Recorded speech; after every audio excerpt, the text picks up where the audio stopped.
All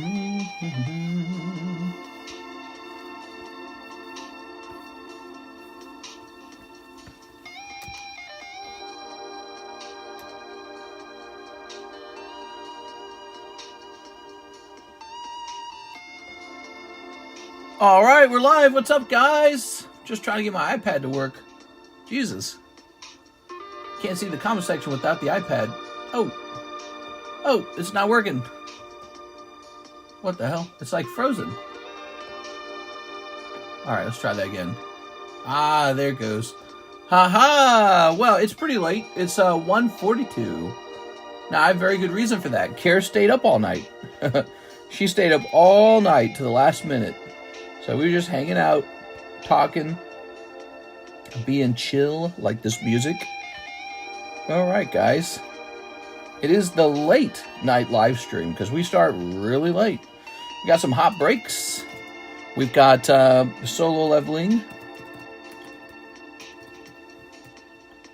Solo leveling booster boxes. We've got Dandadan. We got Tears of the Planet. We got everything. There it is. All right. Those are all new. Dandadan, Tears of the Planet, solo leveling. All right, let's say a live card shop. Excellent. Minecraft movie doing better than Snow Latina. Oh my gosh, the Minecraft movie is doing phenomenally well. You know, a lot of people were feeling very negative about that movie when they first heard about it, probably myself included, because I didn't know what to expect, because it's Jack Black. It's Jack Black, Jason Momoa. It's this sort of formulaic thing that they've done many times. I'm like, not Minecraft. I like Minecraft. So, you know, I was skeptical that they would do a bad job with it, which they did. They did a terrible job, but that's why it's so watchable. It's like this bad movie. It's a really bad movie. But somehow, that's what makes it very watchable. So it's kind of a fun thing. And it's clearly paying dividends because they are getting really good box office sales. You know, I didn't think it was good when I watched it. And yet, when I think back on it, I had a good time. So it's fascinating that that's how a movie can work. It could be a dumb movie and you still have a good time. Omar Faba, 5 Prismatic Evo English and shipping. Oh, hell yeah, dude. When did he order this? 14 hours ago. Mr. Omar Faba, are you here? I don't want him to miss it. I kind of want him to see it. I got the Minecraft meal from McDonald's the other day. I am sorry for your wallet. Actually, that reminds me of a funny moment in the movie. He goes, I'm sorry for your finances. And it's so out of place in the movie. It's a line that's delivered so dry and so serious and so real-worldy. And it was just really, it was a really funny line. It was probably the funniest line in the movie for me. I'm sorry for your finances. Let's see. Bad movies equal good movies. All right, let's turn this music down a little bit. We got the calm Nintendo music. It is everything you need and not something it isn't trying to be. Now, it's just weird, man. The whole thing's weird. You know, it almost feels kind of like the director was just allowed to do what he wanted to do. You know, have you guys ever thought about that? Like maybe some of the movies we watch, the producers step in and they say, the executives step in. Here's a list of things we want. We need this, that, this, that. It's just like this goofy, weirdly political list, you know. We need this representation. We need that quote, this line. To rewrite the story, it's got to say this. Women are very strong. Minecraft didn't really focus on any of those things at all. Minecraft it was just joke after joke after joke.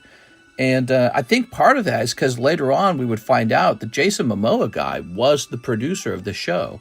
You know, the guy wearing the pink jacket? He was the producer. So he got paid really well, and he's about to make an F ton of money from this. And yeah, it just sort of feels almost like Napoleon Dynamite or something.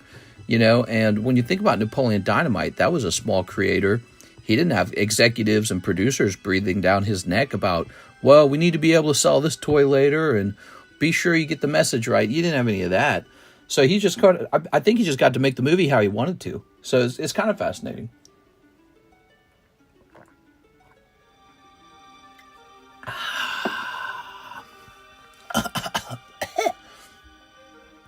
Do you think the holo cards in the McDonald's meals are gradable? Yes, they are. They absolutely will be. You know they will be. PSA and all the other grading companies will be happy to grade those. I've opened 3 McDonald's potions. I'm going to my McDonald's if I get one more. Mr. Go Watch It is an okay popcorn flick to enjoy with family and friends. I already watched it. I watched it the day it came out. I took Karis out for my birthday, and we watched it. The very first day we watched it. The new Minecraft movie. Do we have Mr. Omar Faba here? I'd love to open it with Omar watching. We have one big order for Omar Faba. He needs 5 of these. All right, welcome to the late night Pokemon card live stream. I hope you guys are having a fantastic Sunday night. Saturday was kind of slow, and so I have no reason to believe that Sunday is going to be crazy busy. But we are here anyways because I don't like missing my live streams. I'm always reliably here. Haha. Ooh. I need the Grimace eggs or the Fries helmet. Sup, mister? Heard you're a streamer. Yeah, I'm streaming something, all right. 2, 3, 4, 5. Let's get this for Mr. Omar. So Omar bought this yesterday, probably after the stream ended. He said, I'll buy it. Ready? All right. We're just getting started. We're at 37 viewers. We're 6 minutes in. It's Sunday night. Sunday night going into Monday morning. Sunday night's one of the slowest days of the week. So is Tuesday. Weirdly enough, Mondays are kind of a wild card. Mondays can be really busy. You know what my theory is?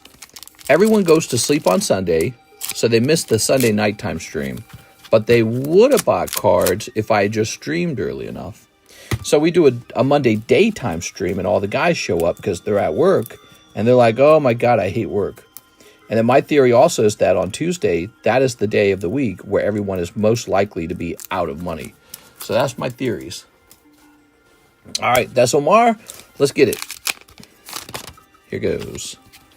We got Professor Research. Oh. He opened so much of this last night, I had to order a fresh case of it. Here's Hydrapple. Okay, Hydrapple.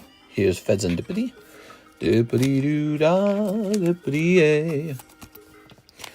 Do-do-do-do. Yeah, that Minecraft movie, everyone's talking about that.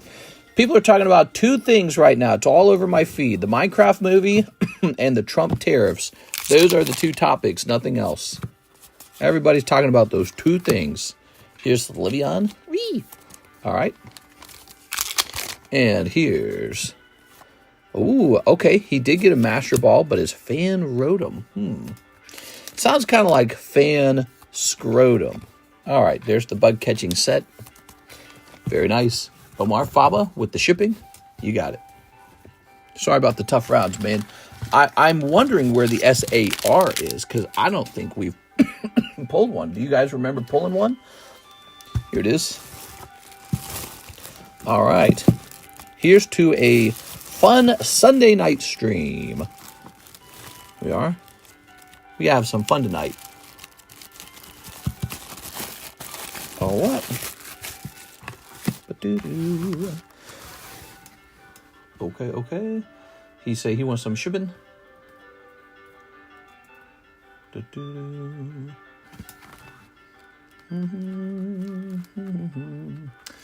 Ooh, that's quite heavy. Do you have any theories on what's going to happen to distribution of English products to other countries? They're going to be tariffed? I mean, nothing, presumably nothing. Think about it. The other countries didn't come out and say, we're tariffing America. They already were tariffing America. What happened was America came out and said, we're also going to tariff you guys now. That's all that happened. So, you know, if you're shipping stuff to France or Germany or the UK, they always paid a tax. There was always a tax when you did that. Before Trump came into office, if I shipped cards to Canada, the UK, France, Germany, any of them, I knew I had to declare what was in the box so that they could tax it, and it's an absurdly high tax.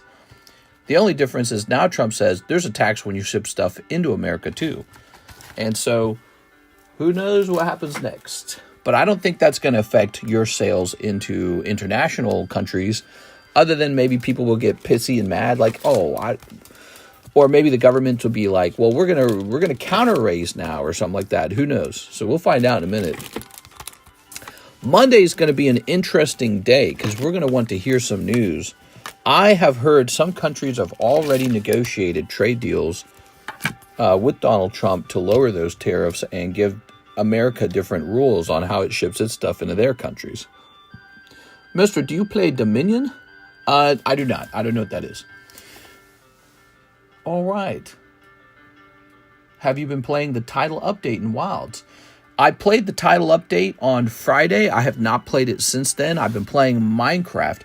I actually played Minecraft all night long with Karis. We got a second TV, so we got 2 TVs now, and she's playing Minecraft on one TV, and I'm playing Minecraft on the other TV. So we're playing Minecraft. We got a world we're working on. It's the same world that you guys were in, the moderators were in, Tammy and all them. So we're working on that world again. And, gosh, I'm going to fix these shorts real fast. Here we are. There we go. There we go. Where's the TheCardconomist server? It is a Bedrock server, and it's a Realm server, so up to up to 10 people can be on it at the same time. We want to kind of stick to just people we really trust, because we had somebody come in and grief, so we don't want to let anyone in who isn't kind of like a friend, basically. I need to hop on the old Minecraft. Yeah, so I've decided to build a new thing. I'm gonna build a new mob grinder for the creepers and all that. I tore down the old one, which took forever, and I'm gonna rebuild it now. But it's gonna have a lot more layers to it, so it should actually increase the drops. And I plan on having it actually be a building, so it doesn't just look like an eyesore anymore. It's gonna be a building. Damn griefers! Yeah, man, griefers, bro. All right, let's see what's next. So Mara's done. Are we getting any orders tonight? On any action on Sunday night? What kind of action are we going to see? Let's hit refresh. Click. We have a Beatrice order. Can I please get a spot in the Dark Houndoom break? So the Dark Houndoom break could be a big deal. This is one of those exceptionally rare Rocky Returns cards, graded CGC 10 this time. So the price is, despite being 1 in 17, that is actually a significantly low price, because this guy sells for an enormous amount of money as a PSA 10. Here it is, Beatrice. So it's a steep one. We're going to see how much interest there is in it. There is something about the Rocket Return set I'll mention. It seems to only go up. I never see the prices fall back down on Rocket Returns. It's so rare. All the cards in this set is like Pop 25 for the PSA 10s. They're incredibly rare. And so they're good looking. They're Team Rocket. There's no more packs to open. A booster pack of this would be $1,000. A booster pack of Rocket Returns would be $1,000. So this is a very cool card, and I've decided to host a break on it. It's up to 2 now. Howdy, everyone. I need to hop on the old Minecraft. Damn griefers. When they adding pet raps to Minecraft? Squeak.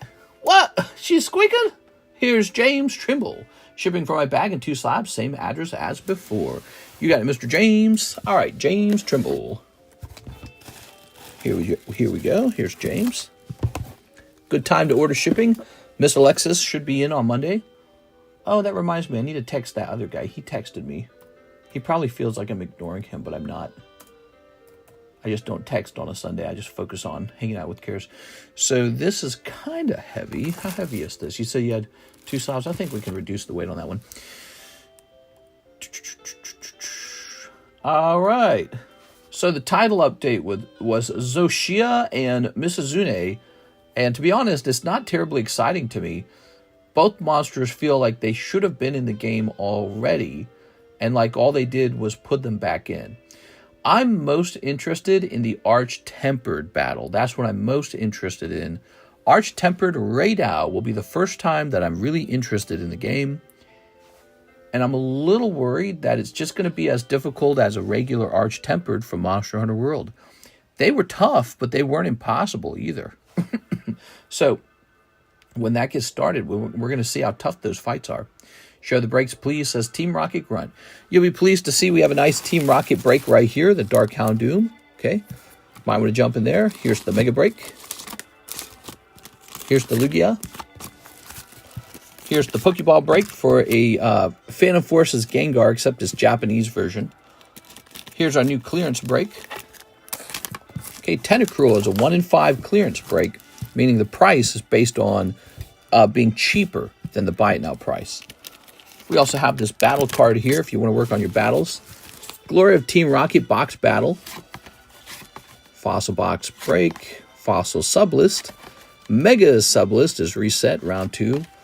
Okay. By the way, somebody on this list was the one who won the $100 card. Here's the XY Fates Collide box break. Nobody in there so far. And here is the Astro Radiance box break. It's a 1 in 9 box break. That's a very good price. All right, there we go. Back to James Trimble. Remember when Dan was a white guy for Kamala? Dan? Who? Let's see. What are you talking about? Is that her husband? Here we are. Here we are. I know her husband's a white guy. We're going to increase this to 8. All right.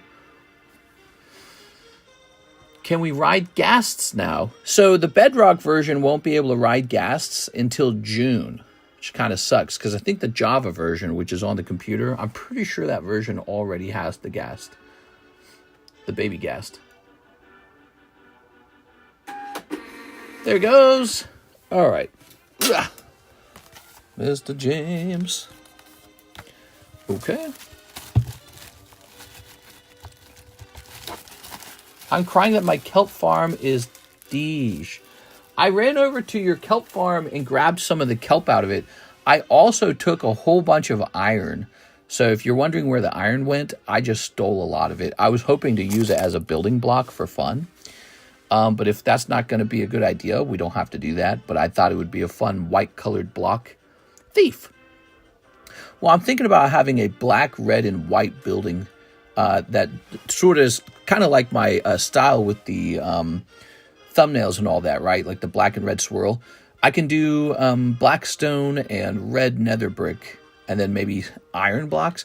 Instead of iron blocks, it could be quartz. But quartz is ridiculous to acquire compared to like maybe like an iron farm that's just white concrete is best. LMAO, it's fine. There's a lot. All right, so that's James Trimble. Thank you, James. We have an order now from Abraham Rios. Sneaker Bunko Volume 2 box. Hell yeah, dude. All right. Hopefully a signature nearby. Here we are. All right. I need to actually do hard work and learn some new things in Minecraft. Like, I never actually learned about the warden. I never did that. And somebody in our world already kind of took care of all that stuff, it feels like. So I never learned anything about that. Somebody built a guardian farm. I've never done that before, guardian farm. There's a lot of things I've never done because they keep adding things to the game and I just didn't keep up. It is. I'd be curious to know, like, what's the most important farms to actually have in Minecraft? And I've never built many of those, so it would be fun to just kind of learn those. Oh, my eyes itchy. All right.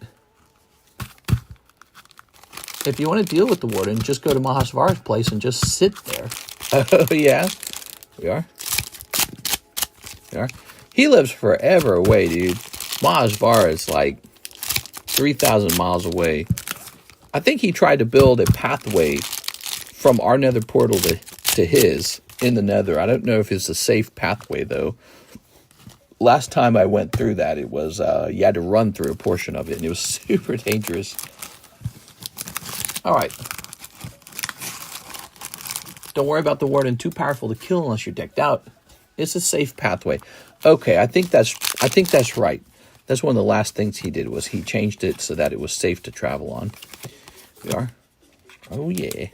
It's a long ride over to his place, which means he's super far away in the overworld. We are. I'm 23 with 6 figures in cards, but no money in stocks. Is that a bad position to be in? As long as your cards do not get stolen, lost, destroyed in a natural disaster or house fire, I think you're in a pretty good position because if you had put all that money in the stock market, you'd be down like 17% right now. It is. I actually bought $3,000 of the S&P 500 on Friday Friday, yeah, Friday near the end of the trading session. And I think I'm down like 5% from there. And of course, that's not that much money, actually, $3,000. But, you know, it's just sort of like a little test. If it drops again today, I might buy it's Monday. I might buy $3,000 more at that point. So I'll be 6,000 deep. Here it is. Here's, this girl. My stock portfolio did about 10% for the last year. And then I sold out on January and February until I had no stocks and no crypto. Here we are. So my return from last year is 10%, and I'm sitting on pretty much all cash. So it is not a bad time to be me. Unless I get diagnosed with like an illness, then it would be a bad time to be me. I just sold all my stocks that I bought 3 years ago just in case it really bursts. Ooh, that's a tough decision, isn't it? Here it is. All right, because some people, when you take really bad losses, some people say, just stay in. Here it is. So you're going to be really unhappy, of course, if the next day it jumps.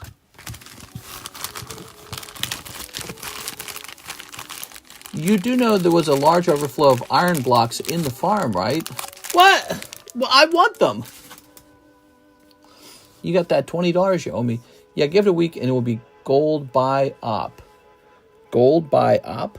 Here it is. I don't know what that means. Do you mean that you should buy the actual gold? Or do you mean that it's going to be a golden purchase? It is. All right.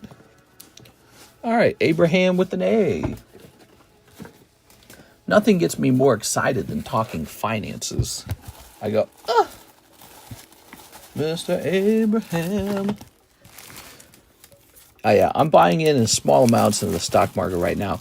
Very skeptical. I don't really know what happens next, you know? And so there's a lot of fear. And if I had a pair of balls, I'd probably jump both feet in right now after a big steep drop. And it could go down further, but I'm already in after the first drop. So they're all on discount. Yeah, exactly. Like some people must feel that way about it. All right. Here's Suvat. Ooh. Here's Glassly. But, you know, it's really going to, part of the price on the stocks is going to depend on whether consumers accept the change in price on goods. So it is true that the price of goods should rise. And, you know, if this actually does cut into profitability, stocks already were overvalued compared to their profitability. In other words, you know, if you're buying a stock and its return is X amount and it's kind of like, you know, it's not a very good return historically for that value of the stock market was already, all the stocks were already overpriced and ready for a price change. So it's just hard to tell. That's what the stock market's all about, isn't it? It's basically like gambling. You just don't know what happens next. I just have a feeling like Trump's going to probably keep some of the tariffs on and renegotiate some of them. And we won't really know how good or bad the tariffs are until the finance sheets start coming in like 6 months later. Put the money in the bag, bro. Yeah, put the money in the bag. Robert Trebleco says 40 on my slab away, 10 on Topps Simpsons. You got it. Robert, 40 on your slab away. Okay.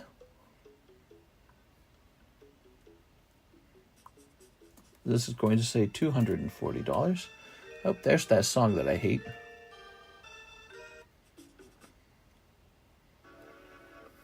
I would say don't make any major purchases for the next 12 months. 10 on Topps Simpsons. Oh, man, I got to go grab this Topps Simpsons now. Wow, Russ, you've been here a long time, Mr. Russ. Woo! All right. Here we are. Hello, princess. What about you, Russ? How do you feel about the tariffs? It is. Okay. Mr. Robert. I'm a pokey boomer. Hamsters do not eat onion rings. These are so clever. What's this card going to be? There was a little accident at the power plant today. He's glowing. He's glowing. Everyone else is in the dark. Good. Okay, we've got Bart. Get back here. Bart, you're such a dimwit. The family that mambo's together stays together. Are we at Weenie Barn yet? Ha ha ha ha. Don't come out till you sparkle. Should I turn on the TV? It's already on. Right on, dude. All right. Is there a timeline in which this all leads to war? I mean, it's a trade war, not a war. We could have a war with Iran. Did you guys see that? America is positioning stealth bombers right next to Iran. Maybe that's a show of force, or maybe they're actually intending to attack Iran. Iran's very close to completing their uranium enrichment, which will give them access to nuclear bombs. That's Iran, the country that funds Hamas and funds the Houthis, and they're an actual theocracy. A theocracy is where the head of your country is a religious person rather than a secular politician. It's an actual religious person. So they have an imam who's the head of the country, and they constantly call America Satan, and they want a nuclear bomb. So I have a funny feeling that we might be going to war with Iran, although it might be a very fast war. It might be a war where Trump just goes all in on bombs. Like no groundwork, no troops, just humongous amounts of bombs. I don't know if he would do that, but Iran's got a pretty sizable military. So also kind of aligned with Russia and China. So, but see, that's also an interesting reason to maybe consider taking them out before they get nuclear bombs. Because if they get nuclear bombs and they're aligned with Russia and China, that strengthens their position considerably. All right, let's see. Now we have to click on this. Here's Terry Mills. Sending for shipping. Do you still have the PSA 10 South Park sign and Carmen cards? I've got both of them. They're wonderful cards if you're interested in them. Terry Mills. Those cards to me are holds. I'll tell you why. It's the only vintage South Park set, and so I'm in no rush to sell, and I have a chunk of them in my inventory that I'm not even selling. I'm just holding, hodling. South Park is about to become relevant again. They're about to produce more and release more episodes, so I like the South Park cards a lot. All right, let's see. If our allies are mad about the tariffs, will they back us up in war? I don't think Trump's going to ask for backup. If he goes to war with Iran, I think he intends to just blow them to smithereens. I think that's what he'll actually do. I think that's his plan. He is not interested in sort of like choosing his targets, like based on, can we pinpoint just the leader? I don't think he's going to do that. I think he's just going to blow him up like crazy. All right. That's the thing about Trump. I think that after he survived the assassination and won the majority vote, I think he's full on Napoleon. That's my perspective on Trump right now. I think Trump thinks he's Napoleon, not Dynamite, Napoleon Bonaparte from France in the past. And I think he feels like he could take on the whole world right now. So I think that's how he's feeling internally. But yeah, I don't think he wants Iran to get to the nuclear bomb, and he's offering them to negotiate with him. And if they don't negotiate, which I don't think they will, who knows what happens after that? Everyone's busy talking about the tariffs. There could be a major war between America and Iran in a second here. All right, let's see. Long has America been taken advantage of by the world at large, says Jonathan. Well, I think the nature of the economy, the world economy, has been... Oh, I hate this song. This song sounds like clown music. There you go. I think the nature of the world economy has been sort of like, here's this wealthier country, America. They want to produce cheap goods, so they're going to export all their jobs out to everyone else. You guys make the goods and then sell it back to us and give it to us cheap so that we can make a ton of profit on it locally in our economy. This works really well, I think, for the CEO class and the shareholder class. I think it really kind of stabs the working class in the back. all your jobs get shipped out, and the goods aren't actually any cheaper, you still pay the market price in your country, right? It's like drugs, right? Like you can produce the drugs in China, but somehow America still pays the most for its healthcare. How does that happen? Because you're paying the market price. So because the American economy, there's a lot of rich people who want to buy the product for a high price. So that's it. So, yeah, it's an interesting thing. That's been the world economy, and I think Trump wants that to change. And I don't know. I don't know what happens next. I honestly don't know. Just a gamble. Steven, finishing the Dratini. Still deciding on my next slab away. Hell yeah, dude. All right. Wow, you really like slabs, which means you're very similar to me, because that's what I do. I collect slabs. All right. Dratini time. Oh, was this sticking to this? Oh. I got this little desk cleaner, lint roller. If you want made in the USA, you will pay made in the USA. Yeah, I agree that the prices might go up. Let's see. I think there's a lot of Americans that don't mind that.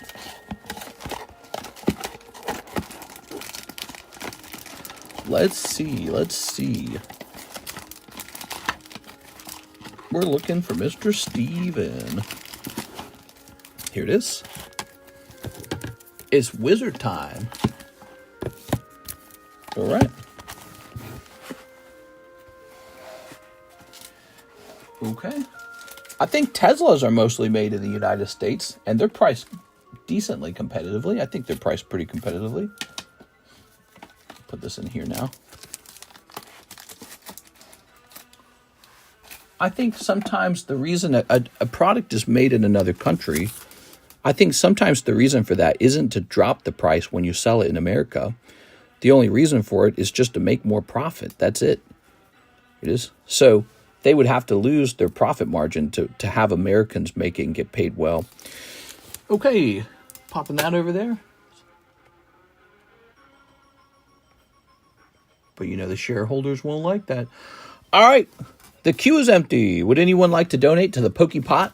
We just got started. We're only 32 minutes in. I told Karis that I was tempted to skip the nighttime stream for Sunday because I had a funny feeling it could be a slow stream. We'd have a very busy Friday, a decently busy Saturday, and so I felt like Sunday was going to be real slow.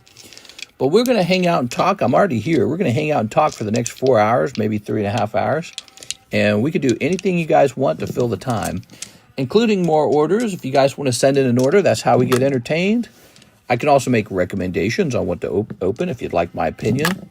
Right now, I would be opening up as much Journey Together as I can. I think Journey Together is kind of underpriced for what you get.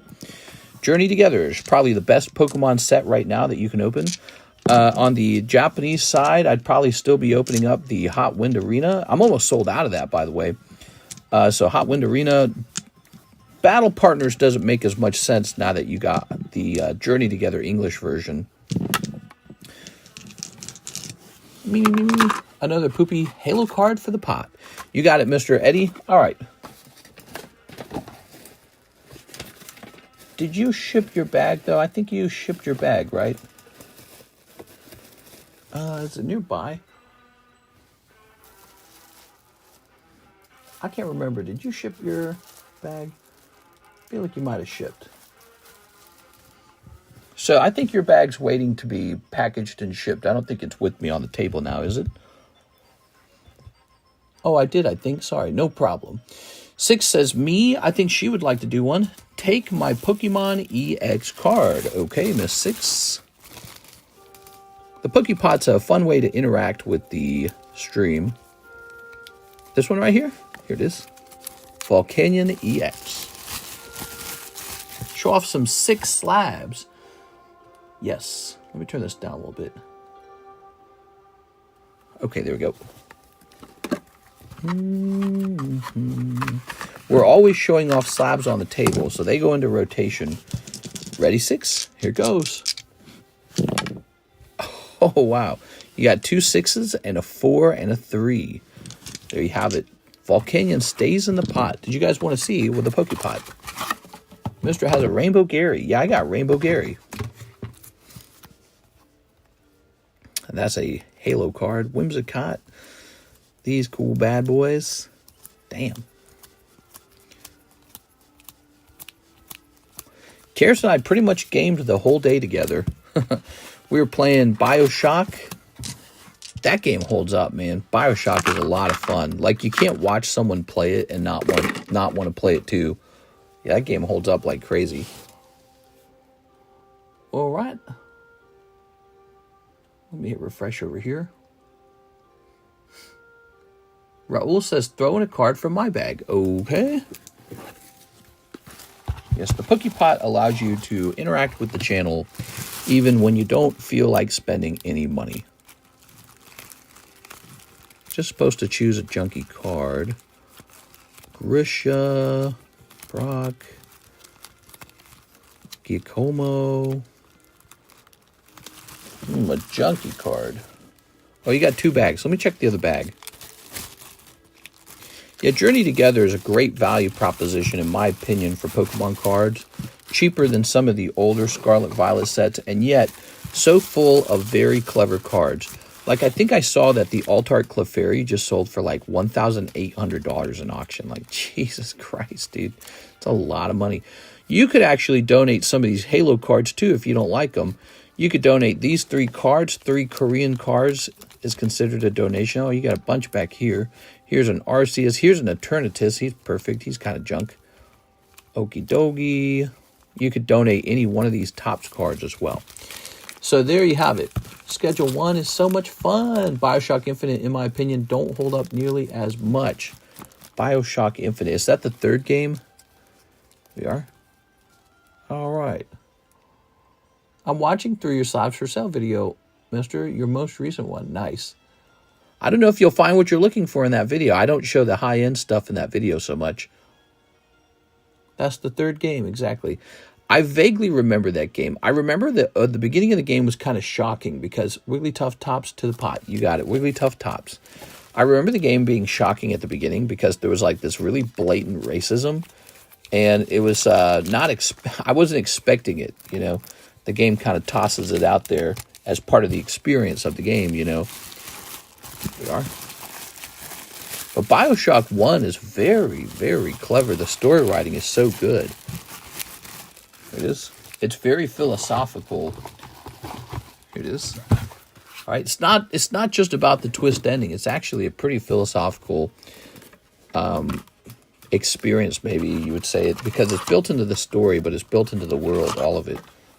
Okay, so Wigglytuff going in like that.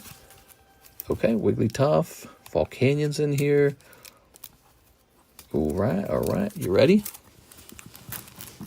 I giggled at how out of pocket the open racism was. All right. Landing on 2 2s, a 4 and a 1. There it is. The Pokepot grows. It's getting thick. Like your mama's cheeks. All right, lovely. Let's go ahead and take care of an order now.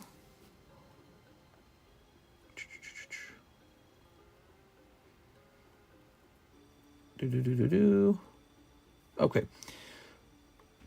So now we have Chen Seg Fong. He says, for Journey, 1 for me and 1 for you. Aw, that's so sweet. It's my birthday pack.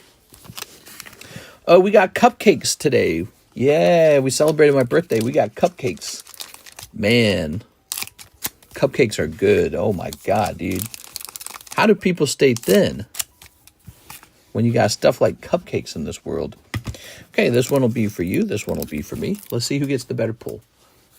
Bioshock 2, not as good as 1, but still fun. Don't talk about my mama, mister. All right, we've got Done Sparse for Mr. Chen Seg Fong. He donated me a pack. All right, this is it. This is the Altart.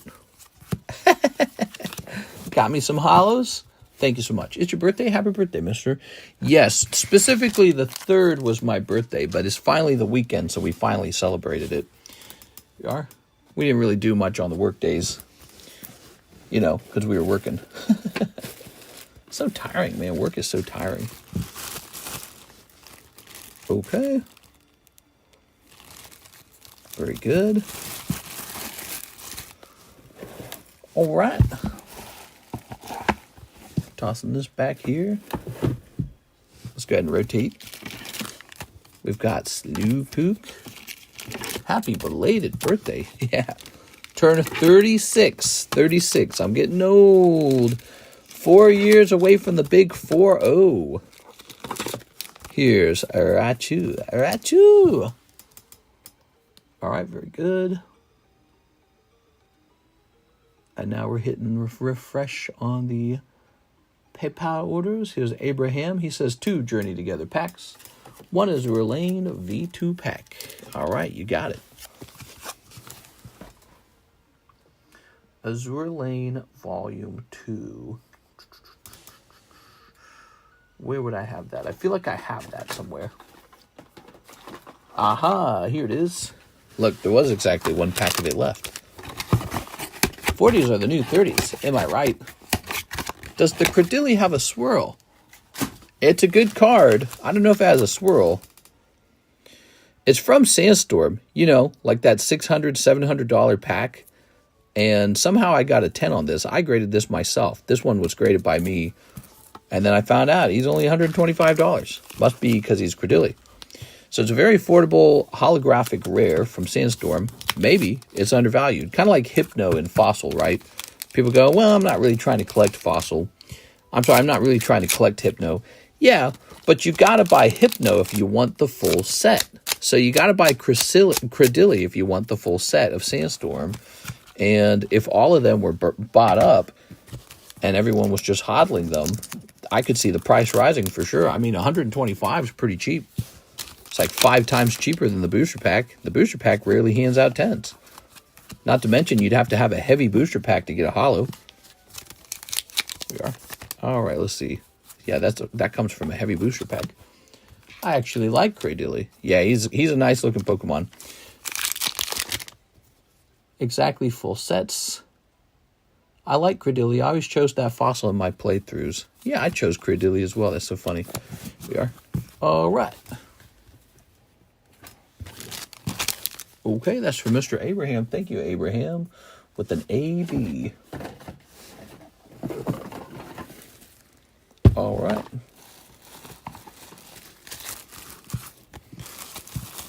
Picking up Zoroark. That's going to be a tough round for Mr. Abraham. Not a big round, though.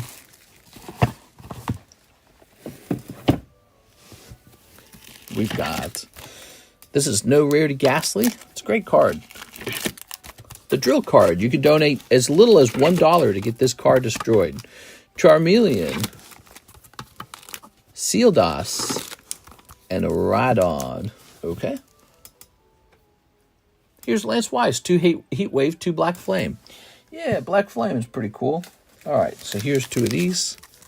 Where are my Black Flames? Here's 2 of these. All right. Extreme fear in the market right now. U.S. market opening will be interesting. I saw that the markets were down pretty heavy over Sunday night. So I'm really curious what it's like when it opens. And will you be buying any stocks? I know you normally buy crypto. I saw Bitcoin hit 77. I don't know if it's down any further from there. But I know whatever Bitcoin does, everything else kind of follows it a little bit. We are. Bitcoin back down to 77. Yes. And cold. I'll be buying more in a few days. We are. Okay, tough round here, Mr. Lance. Doobie-doo, doobie-doobie, doobie-doo. Apparently the last time this happened was during the 2008 housing market crash. Yeah, everyone keeps comparing this crash to, like, the Great Depression, 2008 housing market crash. Everyone's trying to say, okay, it's the greatest, craziest thing. But if you actually look at the total stock market, it's really not even that insane of a crash. What was insane is how overvalued the stock market was. The stock market had this really, really spike-like value where it just shoots straight up in cost. Yes, it's here, Bitcoin at 75. Well, Bitcoin too, right? So like in 5 years, here's Bitcoin. Bitcoin used to be worth $9,000. 5 years later, now 75, So the market's just got this really, really heavy valuation where everything's gotten eye-wateringly expensive. And so it's, in my opinion, it's like a bubble popping. You know, that's what the gold guys were always talking about. They're like, the bubble's going to pop. Don't buy the stocks. The bubble's going to pop. So here we are. So look, that's the Vanguard S&P 500 ETF. And that's a pretty big dip. It really just kind of looks like this dip right here. There it is. And if you're looking at the overall price of it, the overall price of the stock is still straight up. Look, it's kind of crazy that it was getting that steep. That was leading up into Trump. There was like a euphoria into Trump. But look at this line. Zoop. It's still up overall net. And so, yeah, it's kind of interesting. Definitely, if you bought in the last couple months, you just got killed. Especially if you bought big in the last couple months. All right. Pokemon is going to pop soon. Sell it all to me for 20% off market. Thank you for the prayers. I pray for you, LaFlame. House Crash was down like 55, I believe. We aren't there yet. Different set of circumstances. Yeah, the circumstances are very different as well. Like, for example, Donald Trump could just remove the tariffs if he wanted to at this point. He could just remove them if he didn't like them anymore. That's very different. Pokemon isn't going to pop until at least after Destined Rivals.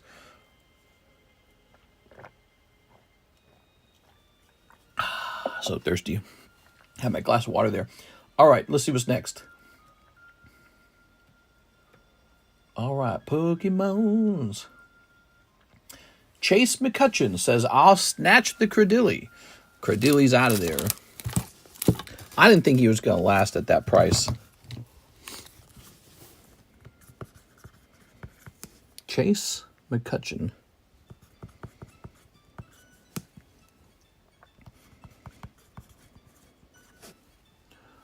I wouldn't expect Pokemon cards to have the same drop as the stock market and crypto. You know why? Because we've been through this before. Like after the Sam Bankman-Fried disaster and crypto dropped like crazy, Pokemon didn't follow. But there's been other drops too. Pokemon just doesn't follow. I think that's because it's kind of illiquid. It's hard to sell a lot of Pokemon cards very suddenly. And so weirdly, this kind of protects the value of the cards because, you know, there's no long sales history of the cards crashing really fast. So you can look at them and be like, well, maybe they haven't lost value. Here's Garagara. Here's Dan. Dan the man. Feel bad for all those stores who pre-ordered the Japanese Team Rocket. Those price plus now 24%. I only ordered 2 cases. That's it. I did not go deep. I got 2 cases. And that was because I did not like the pricing on it. And I was saying this is too crazy. And so I got 2 cases for us. I'll probably be paying that fee though. The tariff. I don't mean drop in price, but drop in demand. Pokemon is an entirely different market than crypto, though. Yeah, I think that Pokemon's protected. Oh, by the way, here is a really good slab away card right here, the Gengar.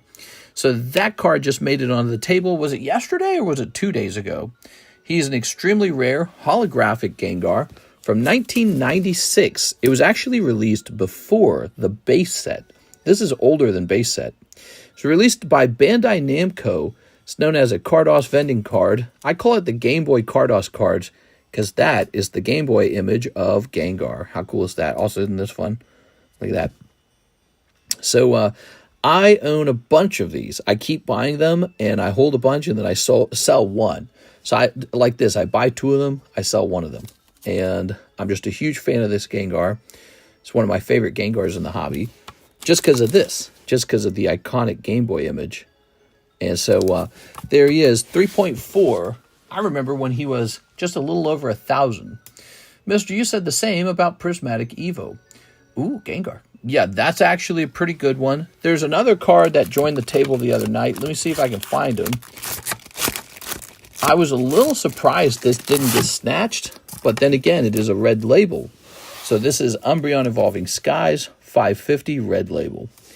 There it is. Those are back from slab away Those are two cards where the people who had them in slab away, they didn't pay them off. Excuse me. I got hiccups right now. All right, there we go. I still don't understand how crypto has any value. Is it intended rarity? What is it? Yeah, it's complicated. For me, I really was very negative about crypto just a couple years ago. I was very negative on it. I didn't like it. And then I started doing transactions, international ones, with the guy in Israel. And we couldn't get a transaction over like PayPal, but he said, I can do crypto. And I was like, I jumped on that opportunity to take that sale by offering him my Coinbase account, and it changed my perspective instantly. So crypto allowed us to transact with each other without the help of the banks, and the banks can get really picky with very large online transactions. He wanted to buy a whole case, I think it was of Chilling Rain, and at the time it was just a really expensive thing, but I wanted to make the sale. But also, if he was from an international country making this kind of sale, like $1,000 order, that's a little nerve-wracking as a card shop, because you got to wonder if they do something. But I knew with crypto, it was it was a transaction that could not be reversed. Is it irreversible? I think that's the right word. So he could not reverse the transaction. So I felt very safe selling him the case with crypto. And I instantly liked it. I was like, crypto can be used for real purposes, for actual sales, and it's non-refundable, so you don't have to worry about chargebacks, and it allows us to get around the banks, so you don't have to do a bunch of, the bank doesn't believe that you really want those cards. Let's do 10 hours of security, because security is a big problem. So, it ended up being a really good thing, and because I saw a case use for crypto, I really changed my mind on it. Then I started playing around more with it and investing in it, and I made a little bit of money, but it's been speculative money. I've never really held crypto. Like, for example, I sold all of my Bitcoin in January. I think it was January. Wasn't it January? I sold all of my crypto in January, and then I bought a little bit more, and then I sold that too when Trump made his second announcement about buying crypto. So that's it. I don't hold any now. I've just got all cash. I got $3,000 of stocks, and that's it now. I just got a big chunk of cash sitting in my account. All right, let's see what you guys are saying. Pokemon could take a downturn. It all depends if people let the fear sink in and start holding cash. Well, if demand falls, I've got cash on hand. I'm probably just going to go buy. You know what I mean? Do you have any Mimikyu or any Reggies? Ooh, thanks for the question. So Mimikyus and Reggies. Mimikyu is a Pokemon that doesn't really get added into the collectibles hobby until later. So the oldest Mimikyu is what? Mimikyu is much later. Isn't it Sun and Moon? That would be maybe like the English Gengar Mimikyu. So I do have an English Gengar Mimikyu, but that would certainly be a red label order. Yes, so red label, Gengar Mimikyu red label. The other option, what did you say? The Reggies? I do have good Reggies. I've got the Reggies from, what's the name of that set? We just sold it, Hidden Legends. So I have the Hidden Legend Reggies, and I have a Holland Phantoms Regirock. Problem for you is, those are all pretty hard for me to restock, and I kind of wanted to hold them. So again, you're looking at probably a red label situation. Oldest Mimikyu would be at least Sun and Moon base set because it's Gen 7. That's why I thought. So he's a Gen 7 card. And so I have the Gengar Mimikyu alternative art from Team Up, which is a really lovely set. I can't believe the box of Team Up has reached a $4.5 thousand valuation. It seems like yesterday that I bought my box that sits on the shelf for like $150. I don't even know what do I think of that? I don't know how to feel about that. I could sell my box for $4.5 thousand. Like, it's hard I don't know what to think, right? Like, one booster pack from the box now is equivalent to the price I paid for it back then. It just doesn't make any sense. It's wild, man. 4.5 for that set feels so fake. I've seen some sales for 5,000. It feels fake, and yet it's not fake. When you see the slabs, it makes perfect sense The slabs are all insanely expensive. Even the hollows and the EXs go for a lot. All right, we do have an order in the queue now. We have Sarah Dusenberry, 1 box of OP9, 1 box of OP11, 2 Journey Togethers. Also, how many packs are in a box of English PRB1? I think it's 24 packs in a box of English PRB1, isn't it? 24. Should be, I'm pretty sure it's 24. All right, here's OP9. Hello, Princess. Mimikyu Gengar. I've never seen that card, I don't think. He hasn't seen the Mimikyu Gengar. It's a nice little card. Here we are. All right. Let's see. That is a nice little card. Let me look it up. It makes total sense looking at the lovebirds. I never liked Mimikyu and... I'm sorry, I never liked Latios and Latios. I like Mimikyu a lot, actually. Mimikyu is awesome. But I never liked Latios. So I don't understand why they would go for so much. Let's see. What's this guy going for these days?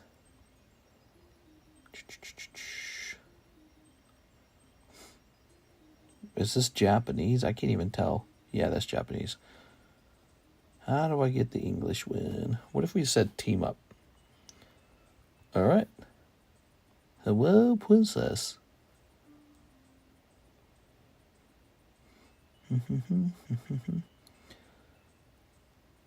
All right, so I think we're narrowing in on it. There it is. So it looks kind of like this. And it's Gengar and it's Mimikyu. That's what it is. There it is. But it's really, really expensive. It makes you wonder, why buy that one when you can just go buy like a vintage Gengar? You know, it doesn't really make sense to me. There we go.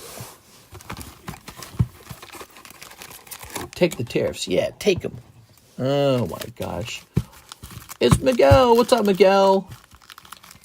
I love Mimikyu. Top 5 of mine for sure. What are all the Mimikyu artworks, guys? Does anyone know what all the Mimikyu artworks are? I know there's one in Lost Thunder. There's a Lost Thunder Mimikyu. Lost Thunder. Team up. Yawn up. Mimikyu looks adorable. There you go. All right. I should know this is Wade. Oh, yeah. Okay, there's a Mimikyu AR now. What set did that come out of? Was that Paldean Fates Mimikyu? There. Oh, and there's a Mimikyu in Cosmic Eclipse. Yeah. Okay, and then there's a Mimikyu in VMAX Climax, which in English is Bup. I can't remember the name of it. Here it is. I actually own that one now that I think about it. I own the Mimikyu VMAX card, PSA 10. It's the ETB promo for Paldean Fates. Yeah, there we go. See, I'm on it. I know my stuff. All right, you ready, Sarah? Here's a holo. You're a hot break. Oh, thanks, man. Brilliant Stars Mimikyu. Cool. All right. Here's a holo. Okay. Name some other Pokemon you're looking for. So you said the Reggies, you said Mimikyu. Any other Pokemon? Here's this guy. Ooh. He's got a whole bag of icing. See that, ladies? No lack of icing in that guy's hands. I've come for more Scarlet Violet base set. Nice. Boy, I hope I have enough.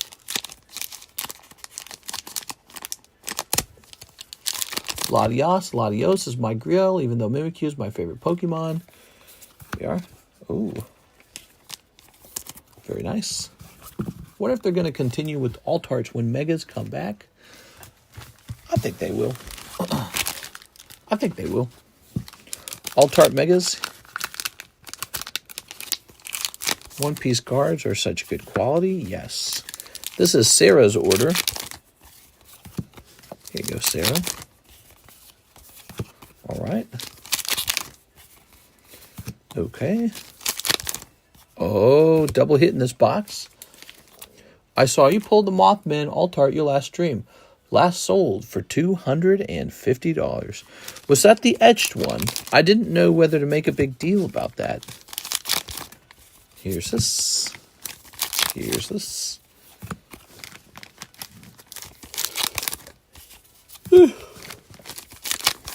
Don't worry about me if I'm yawning. This is my bedtime, actually. I've changed my sleep schedule. I actually go to sleep right after the stream. So nowadays, this is the very end of the day for me. Used to be that I stayed up till like 8. So I'd stay up till like 8 a.m., then go to sleep. And that certainly made the stream easier because the stream would, begin at what was essentially the middle of my day. But I have shoved the sleep schedule up to right after the stream, so this is the very end of my day, and so you hear an occasional yawn come out. But it's not for a lack of sleep necessarily. Ooh. Arise, chicken. Arise. Minister, really anything that's cute, I'll buy. That's why I love Dratini and stuff like that, and I adore Mew and Mimikyu. Here we are. All right, Miss Sarah. Let's grab an SA. Okay. All right. Oh, I remember. You're in the overflow. And then you've got another box to open. At least you're getting enough sleep. My sleep has improved a little bit, I'd say. Yeah, I'm getting a little bit better sleep. It's not perfect. All right. There we go. But it is a bit better. Somewhere between 6 and 7 hours. I saw you were sure about the poncho boxes. Check your boxes. If you have one that looks different, it's worth $2K. If you have one that looks different, it's worth $2K. Interesting.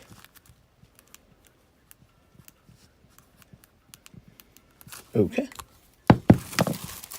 It can never be perfect, though, man. Nothing is. I don't know. Yeah. Lovely. Coughing 9.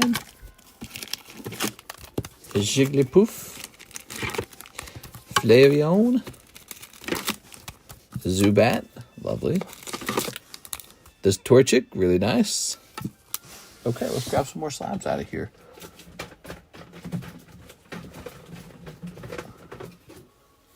Sleep is my enemy. What? If you're not with me, you're my enemy. So some of these might need price updating. And some may not. That's a cool card. Too bad it's a 9. Here's a cute card. Slackoth EX Deoxys. That's kind of cute. There we go. The EX Deoxys series is an extremely desirable card series. So, Japanese OP11. OP9. We just did OP11. There it is. Miss Sarah, we must continue. All right. And from now on, when you order, I have to go, hello, princess.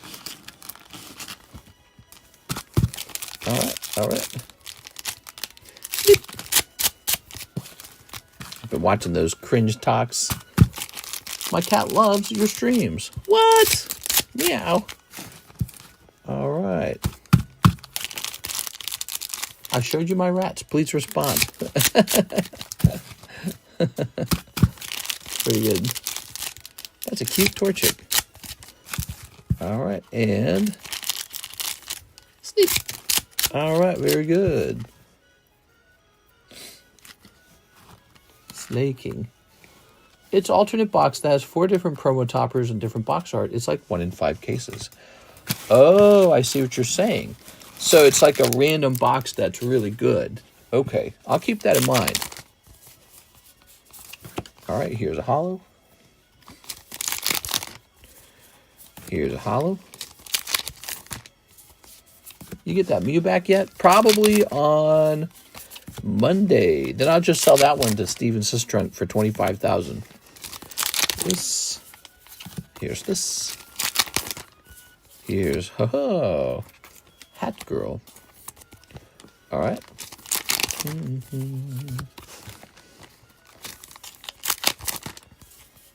Okay. All right. Lovely. All right. Ooh. Oh, we got 100 viewers now. How nice. Hey, how's it going, everybody? Happy Sunday night. Hope you guys are having a great time.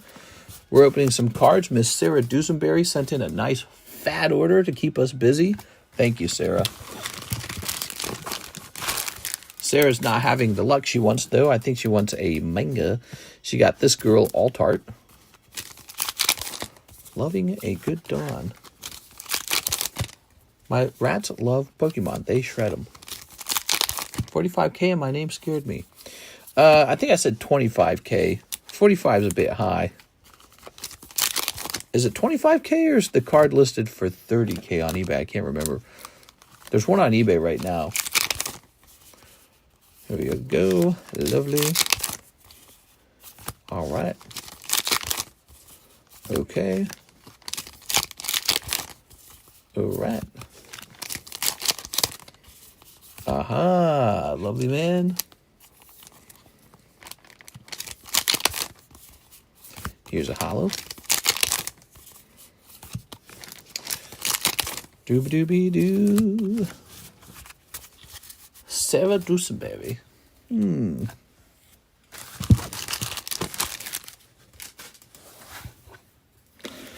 That was box number 2. You got plenty of cards. No shortage at all. I think my music paused. What's your takes on grading my cards through GameStop? I sent in a few cards at the start, but will get nothing back. Is this normal? It's my first time ever grading. Oh, but still have got nothing back. So you're saying you're waiting a long time to get your cards back. That's pretty normal. All right, there we go. All right, so 2 Journey Togethers. Let's get those 2 Journey Togethers. Miss Sarah, here it is. Stay.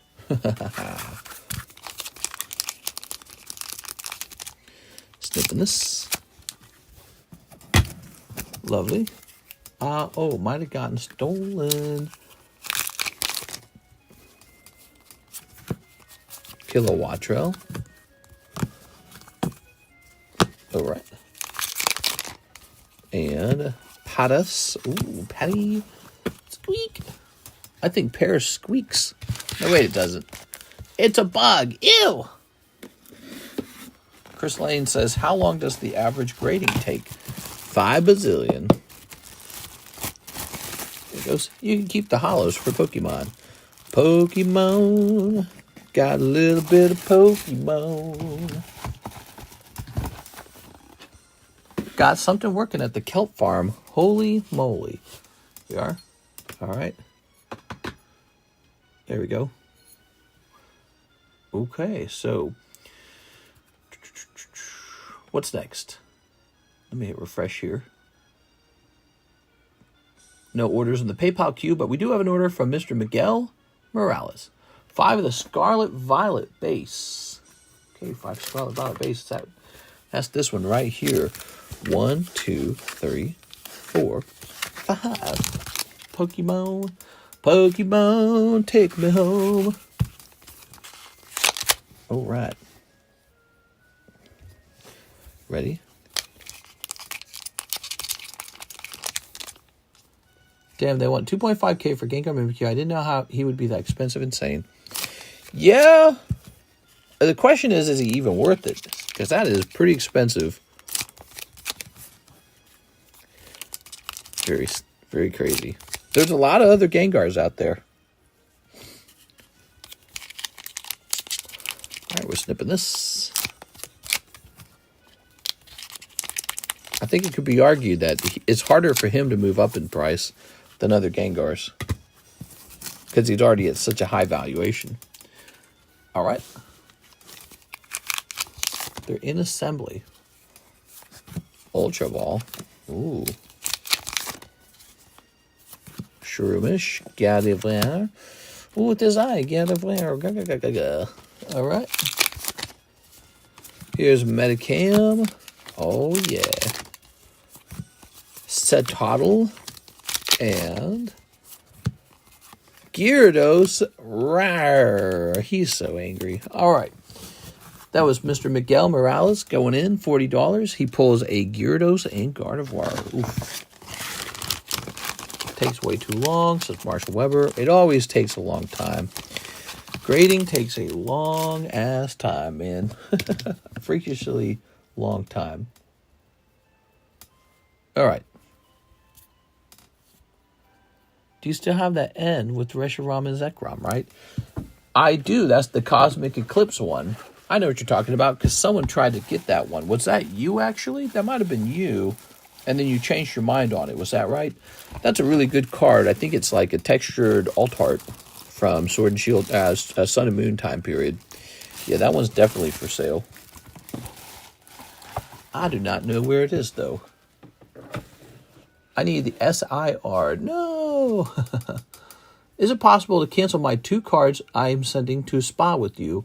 After recent events, I'm scared of PSA. You're saying you're scared because they might grade the cards very harshly? You have 2 cards that are about to be sent to PSA? Let me see. And how did you pay for the grading? Tell me low. Tell me low. Ugh. Yes, the markets are tanking, mister. No! All right. I think this might be it. Sudowoodo and Raichu, is that right? These 2 right here, you'd like to cancel those 2. I can give you store credit. If you want an actual cash return on them, we will have to take 3% as a PayPal processing fee. Did you pay with these with cash, or was it like a trade or something? All right. Don't get your cards wet at PSA. I'll just take the credit. All right, we can do that. All right. It's not a terrible idea getting these graded, by the way. But let's go ahead and grab these. And grab these. See what you've done now, 6? Do you see what you've done now? Now look what you've done.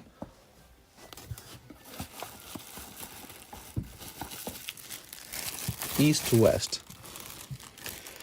Do-do-do-ba-do-ba-do. Eastern boys and Western girls. All right. When does the Beckett sub go out? It was supposed to probably go out tonight because then we would get it packed up Monday, but I kind of just hung out with Cares all day. We just played games and ate cupcakes for my birthday. But I might be able to get it done Monday daytime. All right.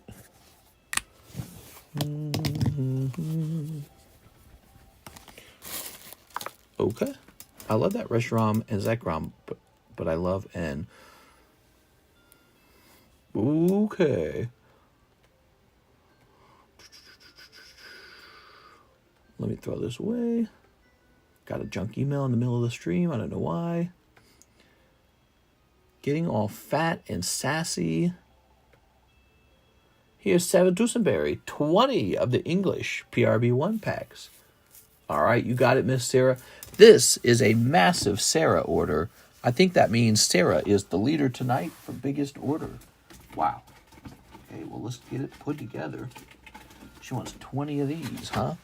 I got one for you right here. And then I believe I need a fresh box of them. I'll be right back. I don't have a box laying around, do I? No, I don't see a box laying around. All right, let me go get a fresh box.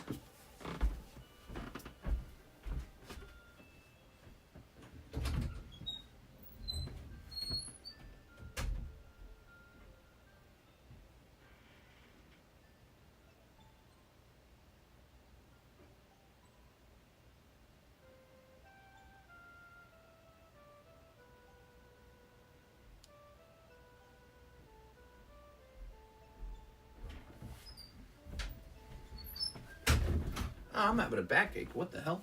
You know, I wondered if I'd done something strange with my back there earlier because I felt it twinge. All right. It's 20 packs per box, is it? So let's put this one aside. Let's get you all 20 in here.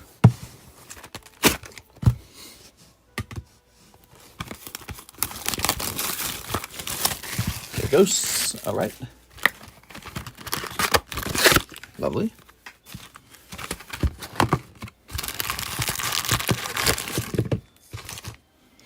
We'll plop this one in here like that. He goes back under here. Now you get all the packs from a fresh box. All right. That's a big order, everyone. She's in for $360.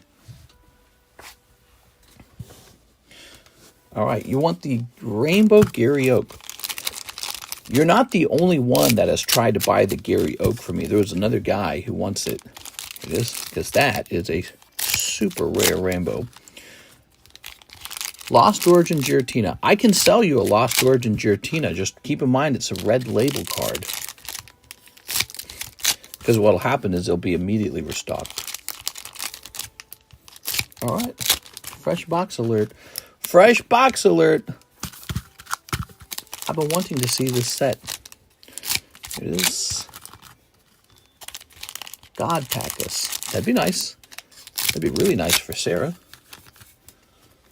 Okay. Snipping that. The East End girls and no, it's East End boys and West End girls. Do.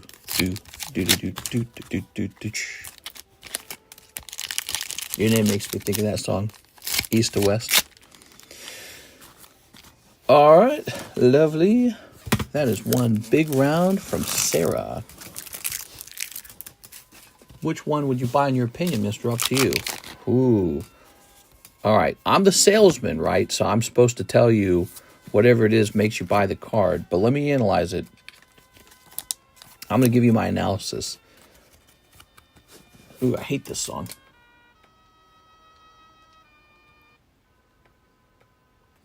All right, there we go. Okay, so my initial thoughts is neither of them are terrible choice. Oh, it's still playing? Okay, good, it's over.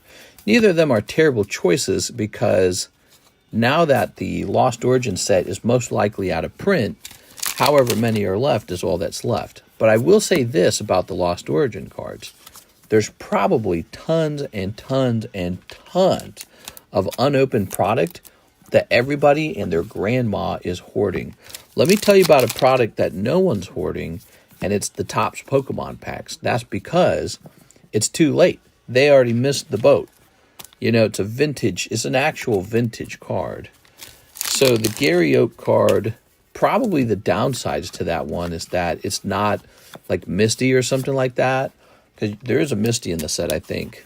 There's a Misty Staryu, I know for sure. But Gary Oak, he's going to be one of the rarest Topps cards to collect because it's known that the population on that card is super duper duper duper low.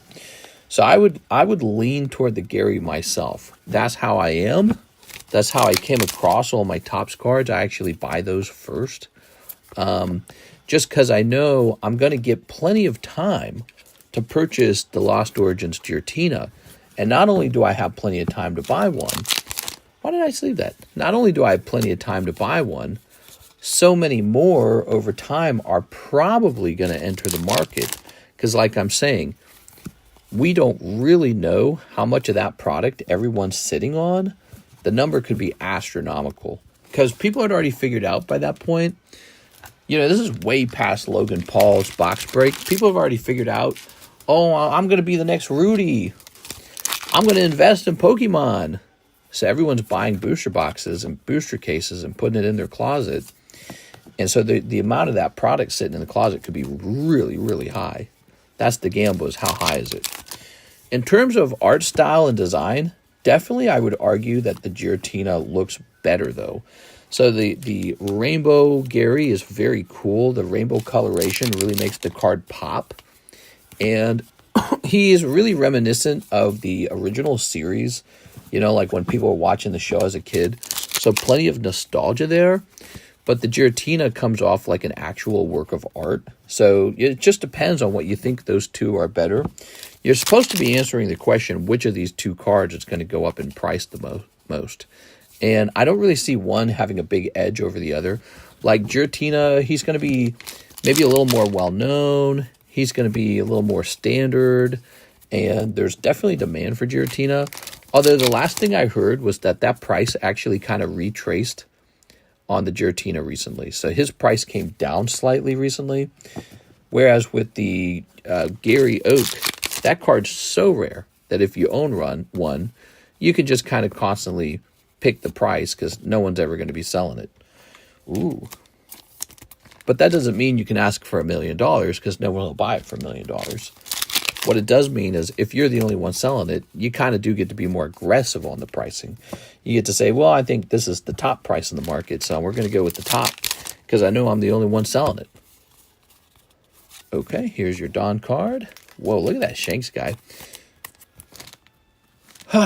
You think I'd have a shot with the ladies, Sarah, if I had a chest like that? I think I'd have to work out all day, do nothing but work out for that kind of chest. I don't got that. All right. I'm a little more flabby. I don't even want to be like Rudy. I just won 2 cases. Shout out to Rudy. I have a pretty nut Topps rainbow collection if you're interested. Nut. Are you buying stocks tomorrow? Yeah, maybe. I bought $3,000 of stocks on Friday, and I might buy $3,000 more on Monday. I'm not sure. I might just buy Pokemon. Who knows? Because who knows what happens in the stock market next? It might fall further, and everyone's licking their lips, going, "Oh, it's a stock sale, right?" Not if the stocks don't make a profit. If the profits fall as a result of the confusion and chaos from the tariffs and the reordering of the global economy, if the stocks fall and they just stay down and the profits are bad, I mean, yeah, you're not going to get rich buying stocks tomorrow. It could be a trap. It could be a trap where you feel like, okay, this is the moment. And it turns out, yeah, this is the moment that you get trapped and make a bad play. Okay, that's Miss Sarah with a lot of hollows. Sarah, we're going to have to get you another overflow box, I think. Okay. A shot with the ladies when Karis exists. I'm just saying, it's not all about like, oh, I'm going to cheat on my marriage. It's about, man, I still got it, boy. Like that, like, bro, I can pull girls. Karis would respect me more if I could pull women. She would. If I had that chest and the girls were like, oh my God. She would be like, whoa. But she'd be more insecure, I think, as well. She'd be like, yes. There you go. All right, very nice. Curious what she'd say, oh, my man's going to get stolen. What's up, D-Gens? What's up, Pokey Pitch? Rug pull tomorrow? That's right. Buy in now so that you can be part of the rug pull. No, I see what you're saying. I was just making it funny. I'm just trying to be funny too, to be honest. Yes. All right.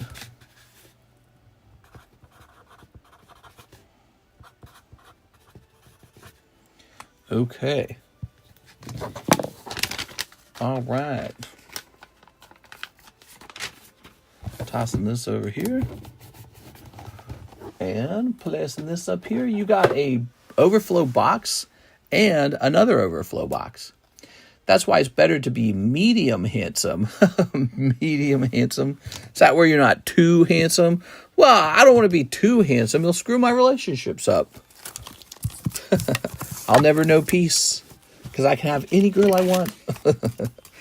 I'm cursed with this beautiful body that everyone wants. Here's Pupitar. Here's Hello Kitty. Here's Squall. Lovely. Thank you, Sarah Dusenberry. You are certainly the largest order of the night. Let's see if anyone beats you. Here's 6 solo leveling box with the credit. Okay, so she's coming in with her store credit on this. 60. Oh, I'm sorry, 20 I meant. 20. Okay. All right. Ta-da! Oops. Do do do do do do do do do. don't have no ER. Where are the ciggies? It depends on the pricing for each item. I know Red Label Tina would be $16.18. I think the Gary Oak is unknown. Now, he'll certainly be cheaper than that. Here it is. I can't remember the last time I priced them, but it wasn't $1,600. Wife and I did mushrooms tonight. Mushrooms? Did you hear that, guys? He and his wife ate portobello mushrooms. Wow. Those are delicious. They're full of vitamin D. They have a nutty flavor, a soft texture. It is very satisfying with the little Worcestershire sauce, a little soy sauce, a little onion, caramelized onion, and butter. A little butter, a little garlic. Maybe you cook that in the leftover meat juices with pasta. Oh, yeah. Pasta. Got a little creme fraiche. Mamma mia. I prefer lion's mane. I tried lion's mane. I don't know. Lion's mane, maybe it's the one I had, but I thought it seemed pretty fresh in my opinion. I tried lion's mane, and I thought it had a slight sour taste. And maybe mine was just bad, but I don't know. I didn't like it. I know everyone's talking about lion's mane's got like special healing powers for your brain. But I always question that stuff, I always question if that's really true or if it's just a marketing tactic. So I was really looking for flavor, and I didn't feel it. I was not feeling it. Here goes. 6 is in for $60, everybody. Wish her luck. Sung Jin Woo. This was 6 before she got her rats. Big nut flavor. My lion's mane is in my mushroom coffee. Yeah, that's another thing. Everyone started this mushroom coffee trend. It is Sung Jin Woo. Everyone's always looking for the next drug, Why can't we just stick to the good old drugs? Here's... God, there's too much change. Sung Jin Woo. Oh, that's a UR. Nice. Lion's mane cooked right. Tastes like crab. See, that doesn't seem right. I don't know what you're talking about. I eat crab. I love crab. That does not taste like lion's mane. Gogun Hee. All right. So far, no luck. Come on. Cha Hei In. My drug is Pokemon. Ready? Ooh, rank S. Choi Jong Un In. As the ancient Hawaiians would say, go to bed, itchy butt, wake up, stinky finger. Yes, very wise. Very wise. I have crabs. Yummy. All right, here we are. Viviness. Viviverily. Do you play chess on any apps? I've played online chess a long time ago, and it was the most boring, soul-sucking experience of my life. That's why I stopped playing chess, honestly. I was very good at it, but it's so boring. Oh, look, he's playing the XYZ opening. Now I counter with this stupid response. So boring, dude. Yeah, it's pretty awful. You play chess to a point where you start recognizing, like, all these classic moves, and then it's like your opponent knows all the classic moves, and it's boring, man. It's boring as hell. All right. Oh my gosh, this set literally got everything I want. I still don't know the full card list. Rocket power quote. I have crabs. Y'all remember crab people from South Park? Crab people. All right, send me $40. 6, we can open another box. I know you're tempted at least. We have an order of Sarah Dusenberry. I'll also take that loaner pack. All right, let's grab the loaner pack. He's like a stray cat. You got to let him in. Poor stray cat. That's what Karis was doing tonight. It's getting real cold outside, and she kept trying to get the cat to come in. The cat came in and just kind of hung around. There's a stray cat she's letting into our house. Should I be worried? We're going to get fleas. I will, but I don't got 40 at the moment, sad. Just chop your beanie hat into little pieces and sell them. 1 piece of Six's beanie hat. I'll encapsulate the beanie hat. Authentic Six's beanie. There you go. Oh. There you go. I'll encapsulate it, and then we'll sell them for $60 per encapsulated beanie hat piece. There you go, Sarah. Sell about 20 of those. That could be like $400. Easy. Only if it starts marking its territory. Yeah, that would be horrible. That would not work. There you go.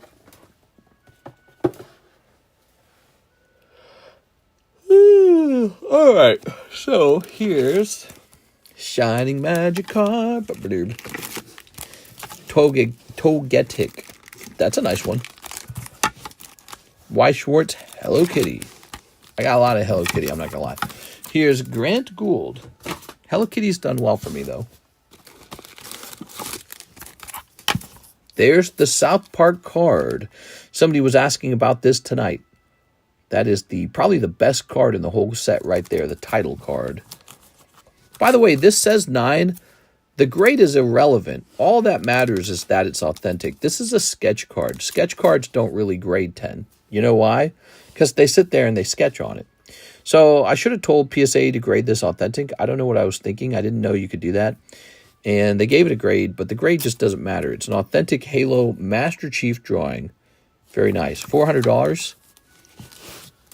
Okay. That's cool. I know. Hit and refresh over here. Hit and refresh over here. We have an order now from Jack Gray. 2 Pokey Shuffles. You got it. 2 Pokey Shuffles for Jack Gray, everybody. That Hello Kitty is Sanrio, right, or Weiss? It's Sanrio and Weiss. 1, 2, 3. Okay, this is Jack. 1. Sinistra. Or Mocha, or whatever it's called. Oh, that's PM Tower. A pretty cool card. You pull that on just $10, everybody. This is why the Pokey Shuffle is so popular. That is this card right here. The Puzzle Tower. So I've scanned this, and what it does is it tells you everything that's in that tower from the actual game, right? So it's kind of like a cheat sheet for what's in the tower to collect. And look at the back of the card, so unique. Yep, these are those vending cards. So crazy, it got a 10. It only sells for 65. It's so wild. Way too low.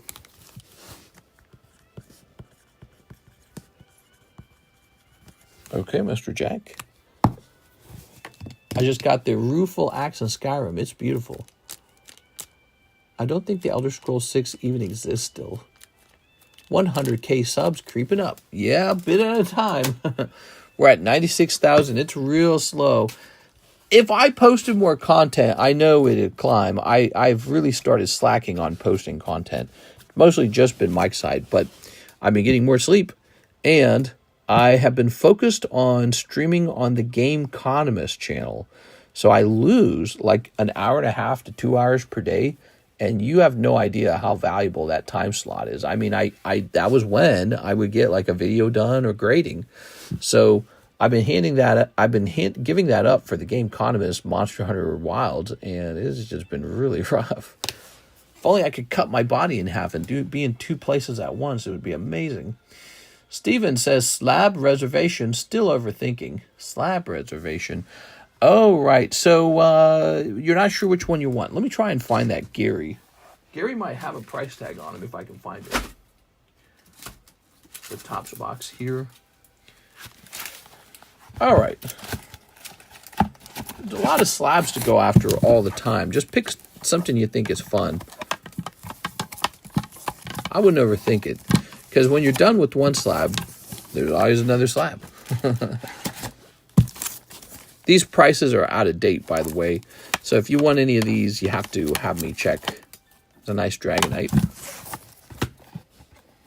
Light No Fire has me excited. More excited than Elder Scrolls. Okay. Mewtwo. These super rare Merlin stickers. Getting a 10 on those is really crazy. Oh, here's a cool one. Birthday Pikachu with the perfect 10. Pretty cool. Perfect 10 Pikachu. Ah, Gary Oak. Last priced on $7.24, which was a rather long time ago. $7.24. That's almost a year old. It's getting close. Can't believe how fast the time goes. Can you guys believe we're in 3/2020, or we're in 4/2025? That means this is 3 months away. 7/24 is 3 months away, everyone. You want to cry now? A year has flashed before your eyes almost. I can't believe it, man. I just turned 36. I feel like I turned 35 yesterday. All right. Here we are. So here is the Gary Oak.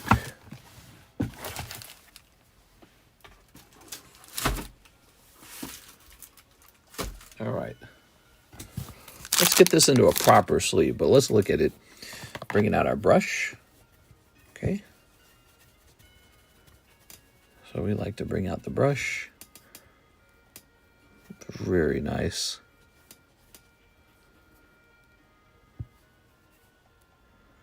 Wow, looks fantastic, man. Looks really clean.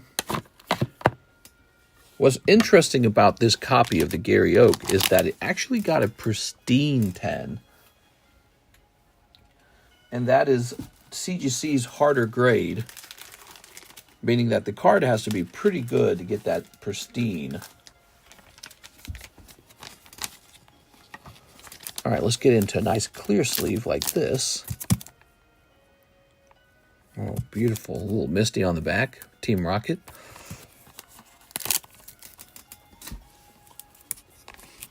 I'm turning 35 at the end of the month. I'm sorry, Strawberry. Do you want to come over and cry about it? You are? Okay. So that's what Gary looks like. And then to get a price on him, one thing I can say with certainty is that the price of the cards is definitely going to be higher from where it was as a result of the price changes that occurred after January. There was a big price explosion. But let's type in 10 Topps Rainbow Gary. We're going to start there. All right, there's a GMA 10, but GMA is a trash company. We don't consider GMA. Like, that's almost guaranteed a 9. All right, GMA is a guy grading cards in his garage. He's like me. TCC grading. No one takes it seriously. Let's head over to PSA Pop lookup. We're going to look up the population on the PSA 10 Rainbow Gary Oak. I went on a huge CGC pristine 10 kick last year. All right, so we're going to look up Topps Rainbow Gary Pokemon. Let's see if we can find this food. Here it is, Gary TV8 Rainbow. Still tracking it down. Give me a second. Gary.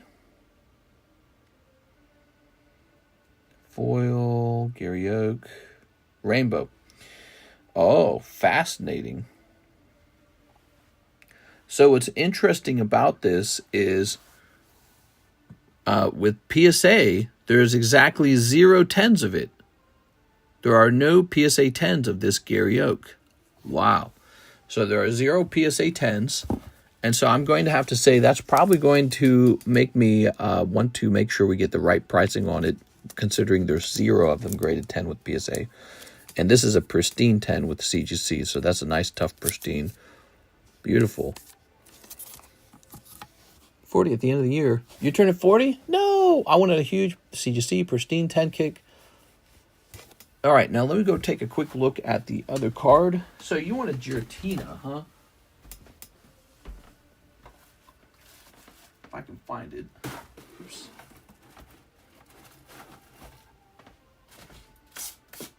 I don't really know where I would have stuck that, to be honest with you. I got all the Flames cards in the way. We got to finish helping LaFlame. Gosh, I don't know where that... It might have gone over here. I don't know where that pristine card went. Not the pristine, the... I know exactly where the pristine card went. Ooh, look at this Rayquaza. He shouldn't even be in this box. How'd he get in here? Ooh, that's a nice card. Ah, here it is, Dratini. Oops.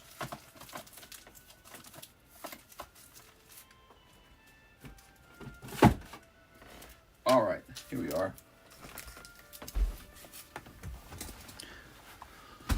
That Magikarp pops. He's a pretty card. So here's this. Look, I had yet another one of these Gengars, dude. The Gengar's awesome. We're not done tonight, guys. Feel free to send in orders. Okay, let's take a quick look at Giratina.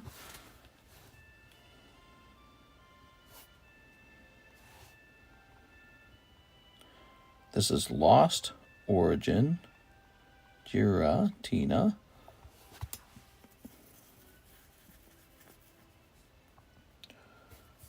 Okay.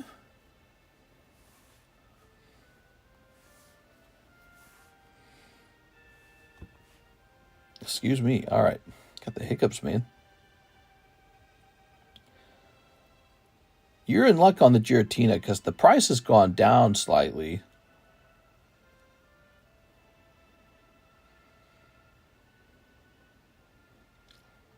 All right, let me see what the with taxes price is. Okay. And now I'm going to do a calculation.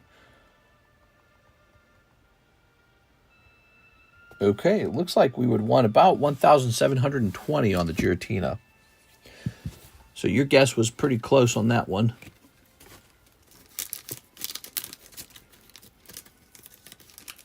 Got this. I did a Topps Marvel order. All right, sounds good. I'm just getting this ready.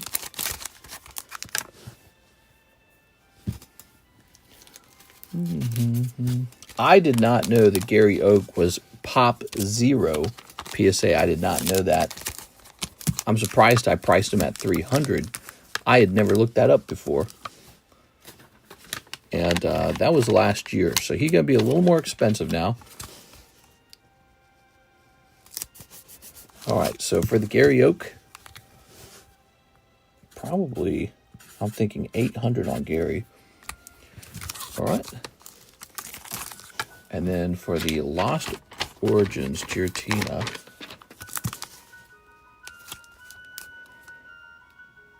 there it is.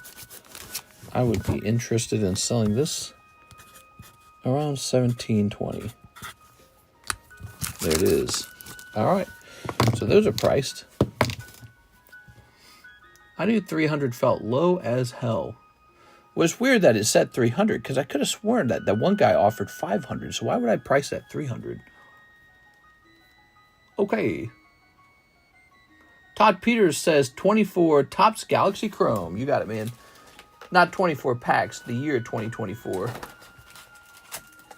Because the audience probably hears that and thinks, whoa, 24 packs. Okay.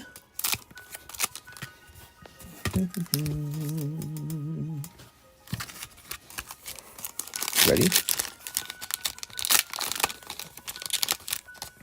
Ooh. Oh, a numbered card right there. Cool. What do we got? Forged by Destiny. Oh. Okay. Lovely. Okay. Here's Ahsoka. And two more. Han Solo and Darth Vader being very angry. As per usual. There's a Star Wars Chrome Black set too. Very nice. That's for Mr. Todd. Oh, scratch my eye here. Allergies seem to have cooled down somewhat. I'm still feeling them, but they're not so bad.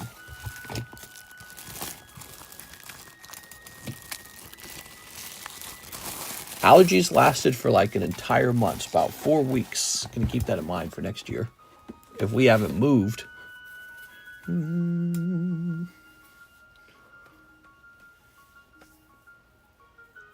If I didn't open my 1989 Nintendo cards Does that mean there's old gum inside that I should throw away?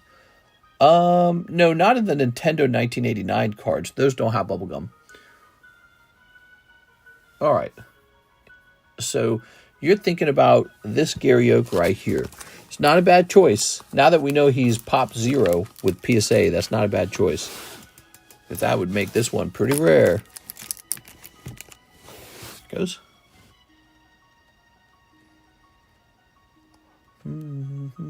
It has Donkey Kong.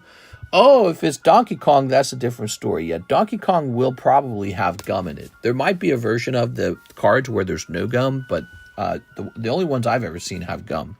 All right, guys, the queue is empty at 3:27 a.m. in the morning. I'm willing to go much longer, so I'm happy to stream much longer if you guys want to open cards.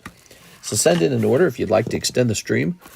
If you want to have fun without buying anything, you can always take a card out of your pack, or out of your bag, I should say, and donate it toward the Poke Pot. Let me know if you'd like to make a donation. Here are the cards in the pot right now. Lots of cards in here. We take your junk cards and donate them in here. I'll send in one more, I think. Wow, Pop Zero's nuts. No sleep stream. Gary should be $5. Smell you later. Speak up if you'd like to put a card in the Poke Pot. All right.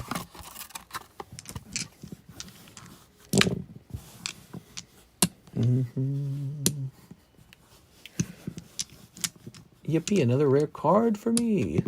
Yeah, you're doing pretty good. You got a lot of rare cards. He says yippee.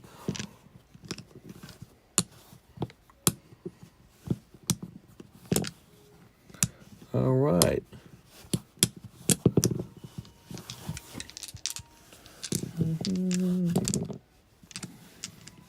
Oh. Oops. Wow, this table gets so dusty so fast. It's kind of crazy when you think about it. This is one dusty table.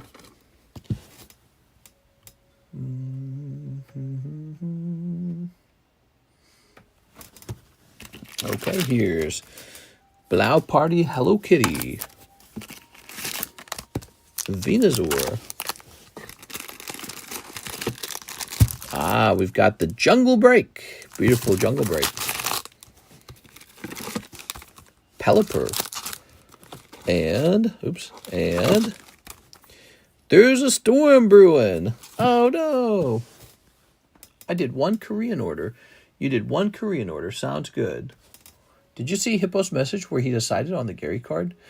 Oh, yes. Normally that means that there's going to be an order sent in for it. My bad. So maybe I was waiting for that order. He sent $20.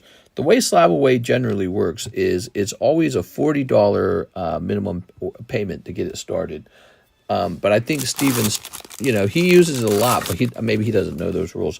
Let me go ahead and write your name down. Yeah, normally it's $20 for the fee and $20 down on the card itself. It's actually not a big deal at all because I know he's going to pay it off, but my brain is like, you know how it is, just waiting for that thing to occur. There goes. Love Borderlands, but I haven't played Borderlands 3. Borderlands 3, I'm trying to remember. That was a good one, right? Borderlands 3? I can't remember, actually. All right, let's see. I'm pretty sure Borderlands 3 was a good one. Borderlands kind of fell off, didn't it? So this is going to say April 25. Steven, Sistrunk. PSA 10, CGC Pristine 10. Rainbow Gary, 800. And there you have it. The Borderlands movie is an absolute disgrace to the franchise. I heard it did very poorly. Maybe you could tell us why it did so well, why it did so bad. I didn't watch it. I noticed when I saw it, the actors all looked like, I don't know, they looked kind of old. I know that sounds mean, but acting is sort of like based on appearances. And there's movies where it makes a lot of sense to be an older actor. And then there's movies where, I don't know, I was like 15 when I played Borderlands, the first Borderlands. And when I looked at these characters in the game, I thought they were closer to my age. You know, so that's how I kind of identify with them. They were young characters. They weren't old. I'm not against older actors at all. But yeah, I saw the cast, and I immediately thought, this cast doesn't make sense. Hollywood does that a lot. Recently, they're doing that a lot. It's on Game Pass. 3 is the one I started yesterday, and the artwork is awesome. All right. Cleaning that up a little bit. I'll donate a card. All right, I'm donating this card to the Pokepot, but I'm not going to shuffle. I'm just making a donation. There it is. The pot's hotter. Put a chick in it and make it gay. And I want it lame. Jack Black was Claptrap in that movie. Was he? I do not remember. Oh, yeah, I never watched it. And let's take a quick look at it, actually. So, Borderlands, the movie. What website do you guys go to get the review? What website is most trustworthy? Does anyone know? I like Metacritic, but then I noticed Metacritic doesn't really get that many reviewers.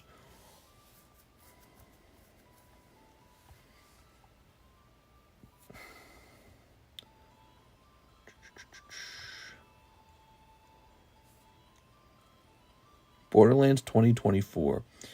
IMDb.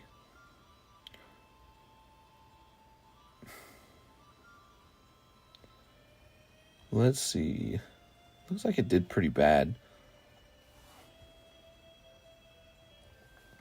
Rotten Tomatoes for show and movie reviews. I don't look at reviews, but probably either Metacritic or Rotten Tomatoes.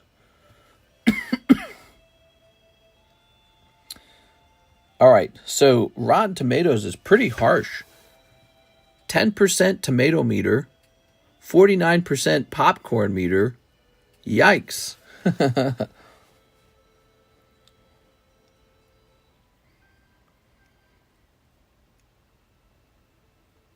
Yeah. Kate Blanchett, isn't it? Dude, Kate Blanchett is so beautiful, but she's kind of older. So is Jamie Lee Curtis. She's real old. And all I can think is, again, when I was a kid playing Borderlands, I didn't think of old ladies. They looked like they were in their 20s. Kevin Hart's in there. Eli Roth. He's the director. Okay. Jack Black as Claptrap. Ariana Greenblatt. I don't know who that is. It doesn't really make sense to me. Here's a still image. It's I'm not feeling it, you know.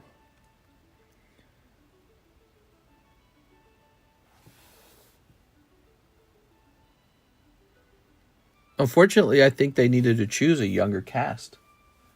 And again, I'm not against older actors at all. But it's just, you know, you got to fit the role a little bit, and it's a video game that was played by teenagers. Yeah, I don't know. Eli Roth, what? You're right, that is an old cast. I guess it could have worked somehow. I mean, technically Minecraft had Jack Black as Steve, but Minecraft Steve's a really odd one, because Steve is this sort of like, well, he's just a sort of 8-bit block, isn't he? So you really could just put anyone as Steve. Steve's this really bizarre character, right? So he's like an exception. But Borderlands, I remember the Borderlands characters. They looked young and attractive, and so you felt kind of like you were in the Wild West, right? And it was very energetic, and you're doing athletic things and not feeling very geriatric, right? And yeah, so just, I don't know, it just didn't feel right. All right, that's my opinion on that. Obviously I didn't go see it, but you know, if it looked better, I would have. Yeah, I would have gone and seen it if it just looked better. That's part of selling a movie, right? That's part of a movie review. Is I looked at the thumbnail and said, nah. Todd Peters, he says, Terra Festival Korean. You got it, Terra Festival Korean. Ripping any Journey together? We were earlier. Yeah, we were opening a lot of Journey together earlier. Here we are. Oops. All right. Don't watch it. Just full stop. Don't watch it. You'll fall asleep. No hate on the games, but the movie sucks. They made a Monster Hunter movie, and that movie didn't do well either, apparently. Very hard to adapt a video game into a movie. There it is. Oh. But apparently Jack Black has done it with Minecraft. He has accomplished a successful, high-paying movie. Okay, that's Todd Peters. Thank you, Todd. Let's see what we got here. Here we are. Eli Roth made a bad movie that sucks. Who exactly is Eli Roth? There you go. How much for a box of prismatic? Well, it depends on what you mean by a box, because we're using the booster bundles, which is 6 packs. You can see the price of the boosters in the menu, and it would just be that price times 6 for a box, okay? When it comes to the prismatic, I am genuinely not really making money on those. Those are a terrible margin, and they're just way overpriced. It's really sad. Here's a Them 3 Journey Together. All right.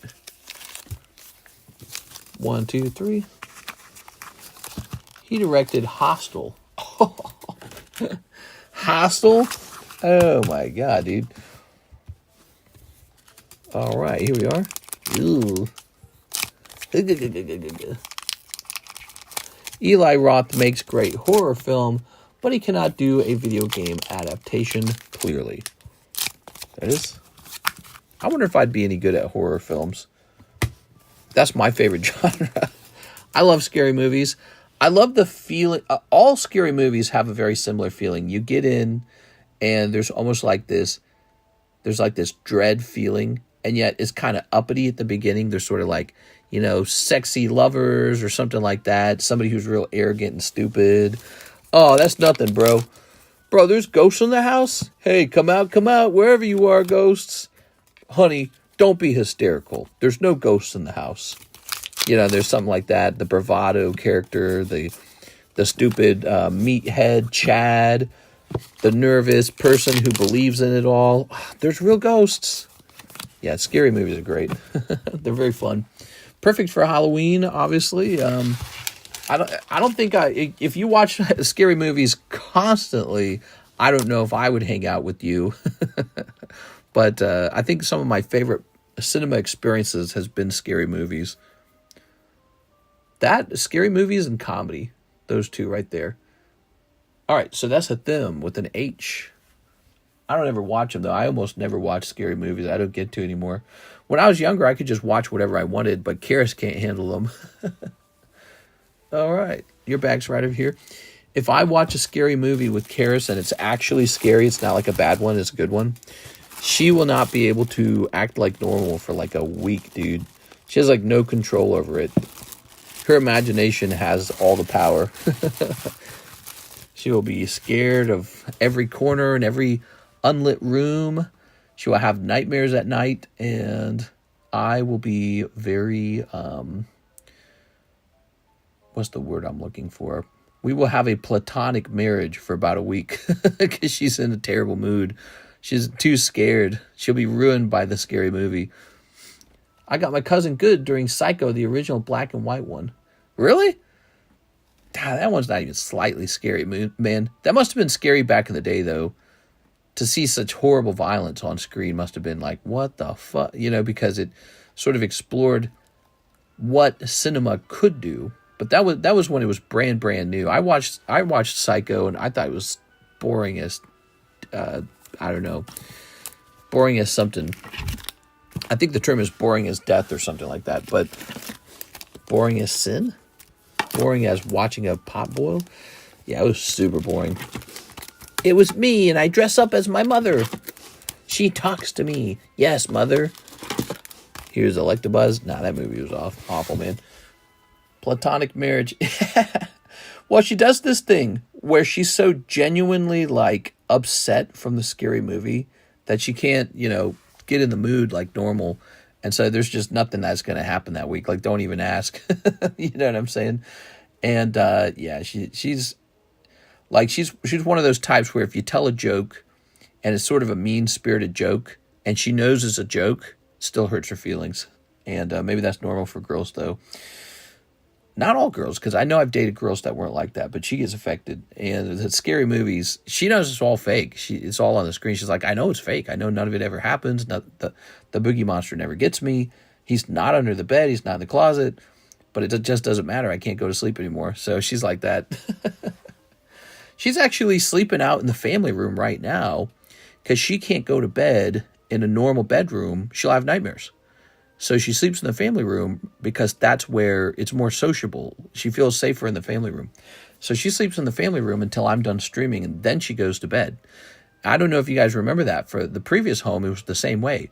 She had the bed on the other side of the wall where I hosted the stream, and that was the family room wall because she could not sleep in the bedroom by herself. It's too difficult.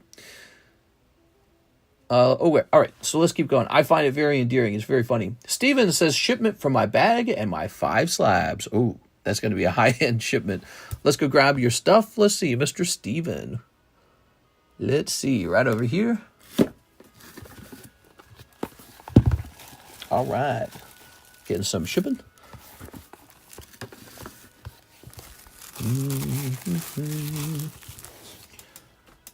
Okay. You must be excited for this.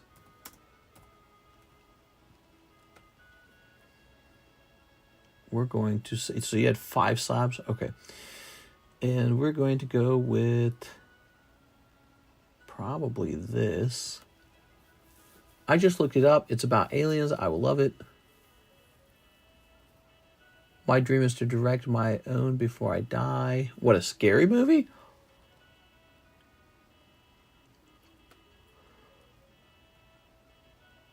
Okay, we're going to add signature confirmation to this shipment. We might do that signature confirmation more often. That's actually really clever. It's not very expensive. Just about $4 more. I want to direct a horror movie. Ah! All right. Horror movies are a lot of fun. They tend to push the boundaries. All right, let's see. This is going to say very expensive on it.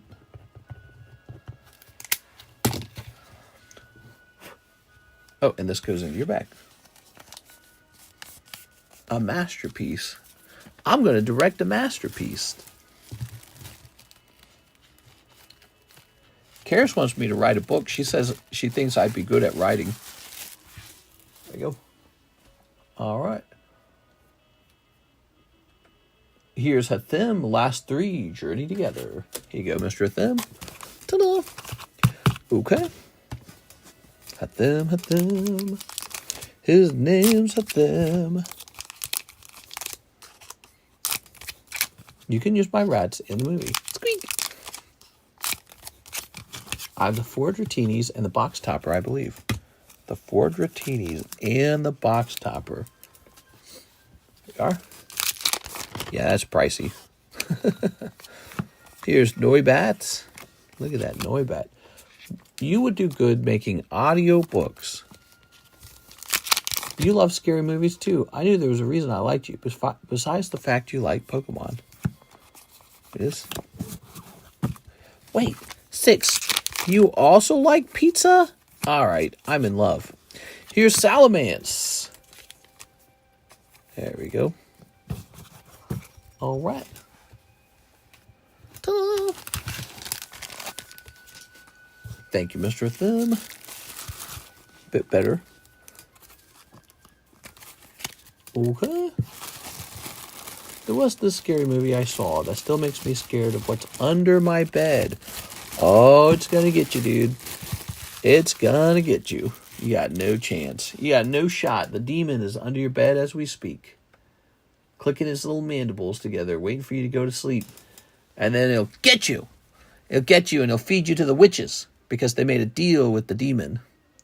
I love horror games, but I am new to horror movies. I just rarely watch movies. You rarely watch movies. I'm very similar to that. I don't like watching movies. It's so hard to get me to sit down and watch anything for an extended period of time because it's like I'd way rather be doing something like games or whatever, shopping for Pokemon cards, something like that. Does anyone know the name of a scary movie where they get a lady to go into a kid's mind, then at the end it goes into the dad? Goes into the kid's mind. Isn't that a more recent one? Did that movie have an original, like it was a multi-series scary movie, and the very first one has this famous scary image where it cuts to a scene where there's like an evil-looking satanic Darth Maul guy behind a person? What was that called? I can't remember the name of that movie. Oh yeah, Insidious was the name of the movie, yes. Insidious, they kept cranking out those movies of Insidious. I don't think they were that good, though. Insidious. Psh. Unless it's in a theater. If you put me in a theater, I am seated. Great horror movie. The very first one was good. Insidious was. I didn't feel like the later Insidious episodes were very good at all. The extra ones were okay. That movie still scares me. Woo! I think this kid's a little sensitive. He has a connection between the worlds. I'm in a Discord that does movie nights every once in a while. Here's Dark Electrode, Magikarp, Drowsy. We got the Prophecy of Futur, Mew, yeah, and Chauncey. How nice. Lights Out was good. Oh, I never saw that one. Actually, I think Kara saw that one with her friends. Okay, we have an order from Mr. Athim. He says, 5 the Ayakashis. Ayakashi time. Double promos, I guess. Look at that. Double promos, huh? Fearing promo must have fallen into the Ayakashi box. Okay, 1, 2, 3, 4, 5. All right, let's get these snipes on.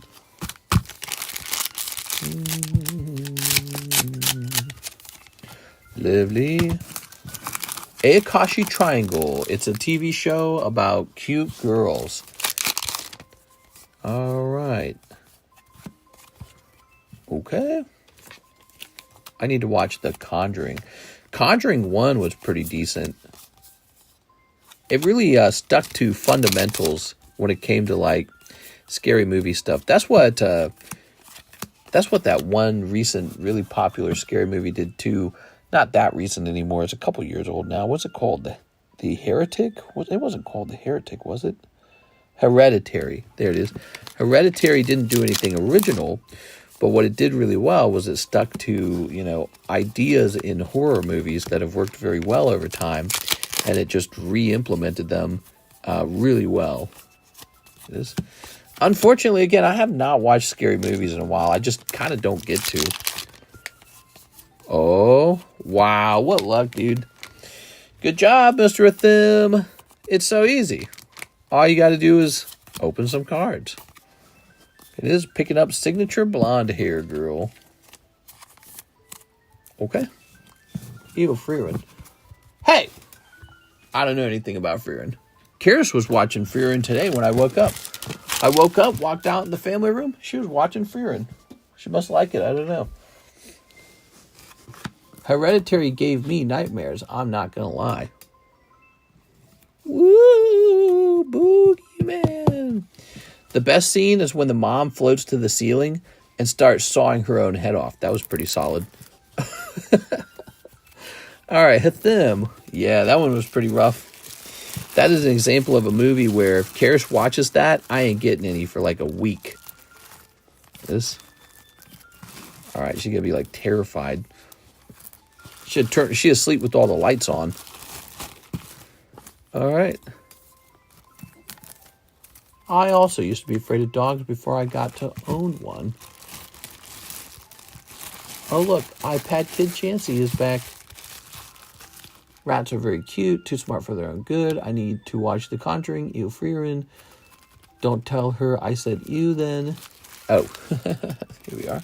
Ew, Freerin. Gross. Let's get that Dark Electrode in here. 1, 2, 3, 4, 5, 6. Going into the Pokey Shuffles here.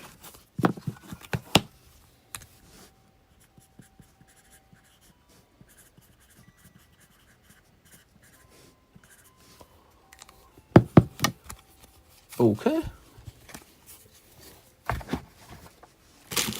It's a nice rocket card. That's why we're popping that in there.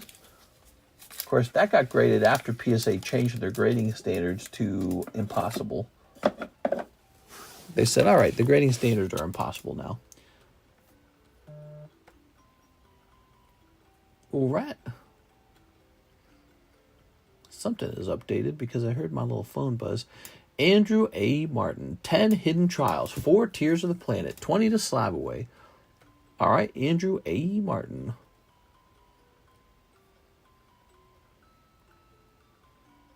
This goes down to 40. And now you need 4 Tiers of the Planet, the new set. Here it is, Tiers of the Planet. 1, 2, 3, 4. And 10 Hidden Trials. New box of Hidden Trials. New box of Hidden Trials, everybody. I'll be back.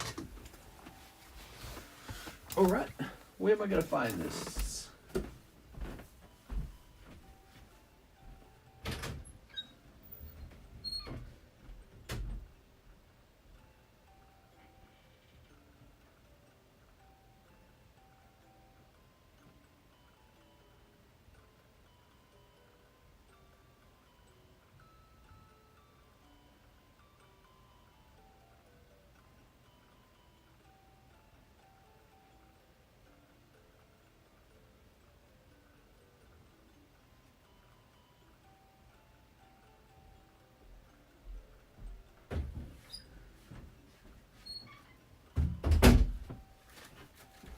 All right, here we are. Got some of this. Got some of this. Good. Hereditary was wild. Was it? I thought it was pretty wild. Okay, set this over here.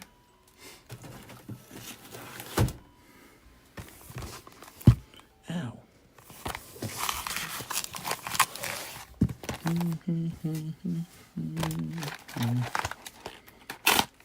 All right.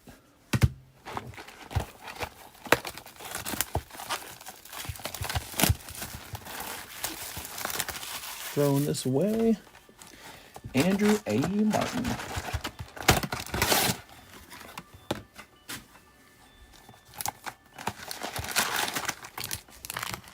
Fresh. Who doesn't like fresh cards? 1, 2, 3, 4, 5, 6, 7, 8, 9, 10. We got 10 packs here.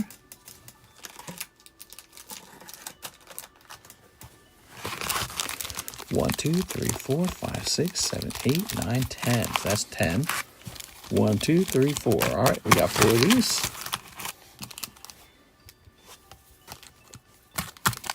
$20 carp? Yes, he is. But he's PSA 8. He's from Call of Legends. That's Call of Legends Magic Carp. All right, snipping this. Got a good snurp in there. Get a good snurp on this one too. Snurp. All right, very good snurps. My favorite scary movie. You know what's scaring me? The cost of living. How do you get healthcare to go down? How do you get the cost of a house to go down? How do you get the price of a car to go down? How do you get the price of college to go down? How do you get those things to be affordable? There you go. All right, Andrew. We got Red X111. Red 8. Is that 8? No, that's Red 13. There we go. Chocobo. Drowsy ain't the Didymon. If anyone is the Didymon, is Hypno and Typhlosion. I think Hypno just eats people. I don't think he actually is a Diddy. But Typhlosion, on the other hand, We were being way too nice to Typhlosion. Shame on you, Typhlosion. Here's a Lunafreya. Ooh. Always looking for that Siggy. Here's Kane. Tax the rich. Here's Jill in the bat. Nah, dude. I say we tax the poor to feed the poor rich. The rich, they need to get their tax breaks. They need to get their profits up on their shares, on their stocks. Time to feed the rich. The poor rich. Oh, man. Those poor guys. Here's Anima. How can the poor be so greedy? He is a Diddy in training. Tifa.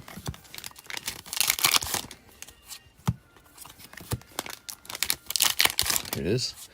And Defender. I'm playing that game Bioshock, and there's so many good lines in that game.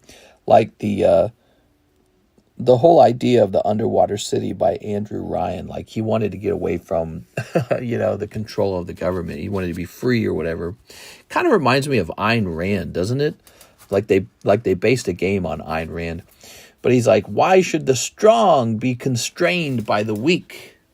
The scientist by petty morality. Here we are. Such a great line. Okay. Ooh. But I was reading a little bit about it, and it says that the political ideas are based on this thing called objectivism. Really interesting.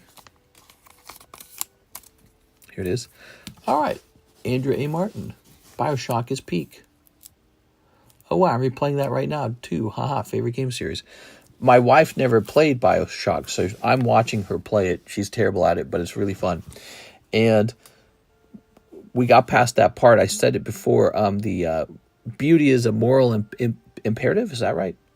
A moral imperative? A moral something. I don't know if that was quite the word. Was it imperative? Here it is. Andrew A. Martin, let's put this in your bag. All right. Really fun how the doctor goes crazy over time. The guy who's doing all the plastic surgeries, he goes from, I guess, working on making people more beautiful to wanting to make everyone ugly over time. And maybe that's because he was surrounded by too much beauty. Like, if you listen to all the diaries, you kind of see his descent into madness, where it's sort of like he's tired of symmetry. He's tired of everyone looking good. And so he just kind of goes nuts. And I think that's so interesting because I feel like that happens in real life. If things are too good for you for too long, you'll burn it all down because you're bored, And so being perfect is boring. And humans crave adventure. We crave chaos. We actually crave for things to go wrong sometimes. When things are too good, we crave for things to go wrong. All right, let's see. Maybe that's like the stock market right now. All right. Yeah, the stock market was just going up too much. It was definitely time to make it go down. Here's Luigi. All right, Golduck. That game doesn't give her nightmares? Nah, it's too plain. No, it can like overstimulate her, but it's not going to give her nightmares. She'd be like, I got to turn this off. When she plays it, if she plays it for a couple hours, she's got to turn it off because it's too loud and it's too like harsh. The sounds and the feel of the game is pretty harsh. 5 Sneaker Bunkos, Volume 2. You got it. Sneaker Bunkos, Volume 2. He said, let it ride. All right, let's see what we're getting here. Ugh. Girl with their boots. Sometimes I burn my pizza just to see it go wrong. 1, 2, 3, 4, 5. Okay. You're crazy, bro. Crazy. Yeah, I was saying that right. Beauty is a moral imperative. Oh man, the yawns. All right, here goes. Welcome to the yawn stream. Nothing but hits. Nothing but hot sneeps tonight, guys. The yawns are a blessing on your odds. You got yawn odds, double odds. Toss this over here. Oops. Okay. Doggy girl. Here's a hollow. I have a friend that's been deported twice and says he'll be back in 8 months. Shake my head. Here's a hollow. All right. Ooh. All right. Very nice. Oops. I guess having a border is kind of like trying to maintain a gated community a little bit. Keep the riffraff out. You're not one of us, are you? It's kind of an interesting modern problem, though, isn't it? I don't think it was as big of a problem in the past. Like in the past, what you had is somebody wanted your land, so they gathered everybody up. Everyone got like swords and spears and crossbows, and then you just shot at each other until somebody owned the land. Nowadays, you just kind of say, I think I want to live over there, not over here. You just kind of push your way in. Ooh, look at that. I guess it's a similar idea. Like, it's still rooted in a similar idea. Like, hey, their stuff is better than my stuff. That's where I should be. And it turns out there's a limited amount of good homes in California. There's a limited amount of good places to live in America. Like, you want to live in the good parts of America? That's finite. And so the more competition you have to own one of those homes, the less your odds are, or at least the more money you have to own one of those homes, because now you're competing against everyone. You know, you're competing against the world to some degree. Same with like the UK, right? Like the UK's tiny, dude, and they're letting so many people in, and young people over there can't buy a home, can't start a family, and it's just getting tougher. I've researched the housing prices in like London. It's disastrous, dude. Like same with Canada, by the way. You look at the Canadian homes, it's like $1 million for a small home in Canada. And the reason that's so crazy is because their jobs don't pay better than our jobs. Their jobs pay worse than our jobs, and they get taxed at a heavier amount. So it's like an unmitigated disaster in those countries. No wonder nobody wants to have kids, right? Like, I think that there's many dimensions to why people don't have kids. Peter Pan syndrome, too many toys, troubles with relationships, nobody's religious anymore, contraceptives are super effective, you know, women are expected to work now. But amongst all those things, a big one is it's just so expensive. And it's so hard to buy like a home. Why would you want to have kids if you can't own like you can't own your own building, you can't own your own home. Why would you want to have a kid when you're just renting from somebody? It's not a good feeling. Unless you're renting by choice. Like, let's say you were wealthy enough to buy a house, but you just like to rent. But that's a different scenario. Most people are forced to rent because they can't afford it. They can't afford the home.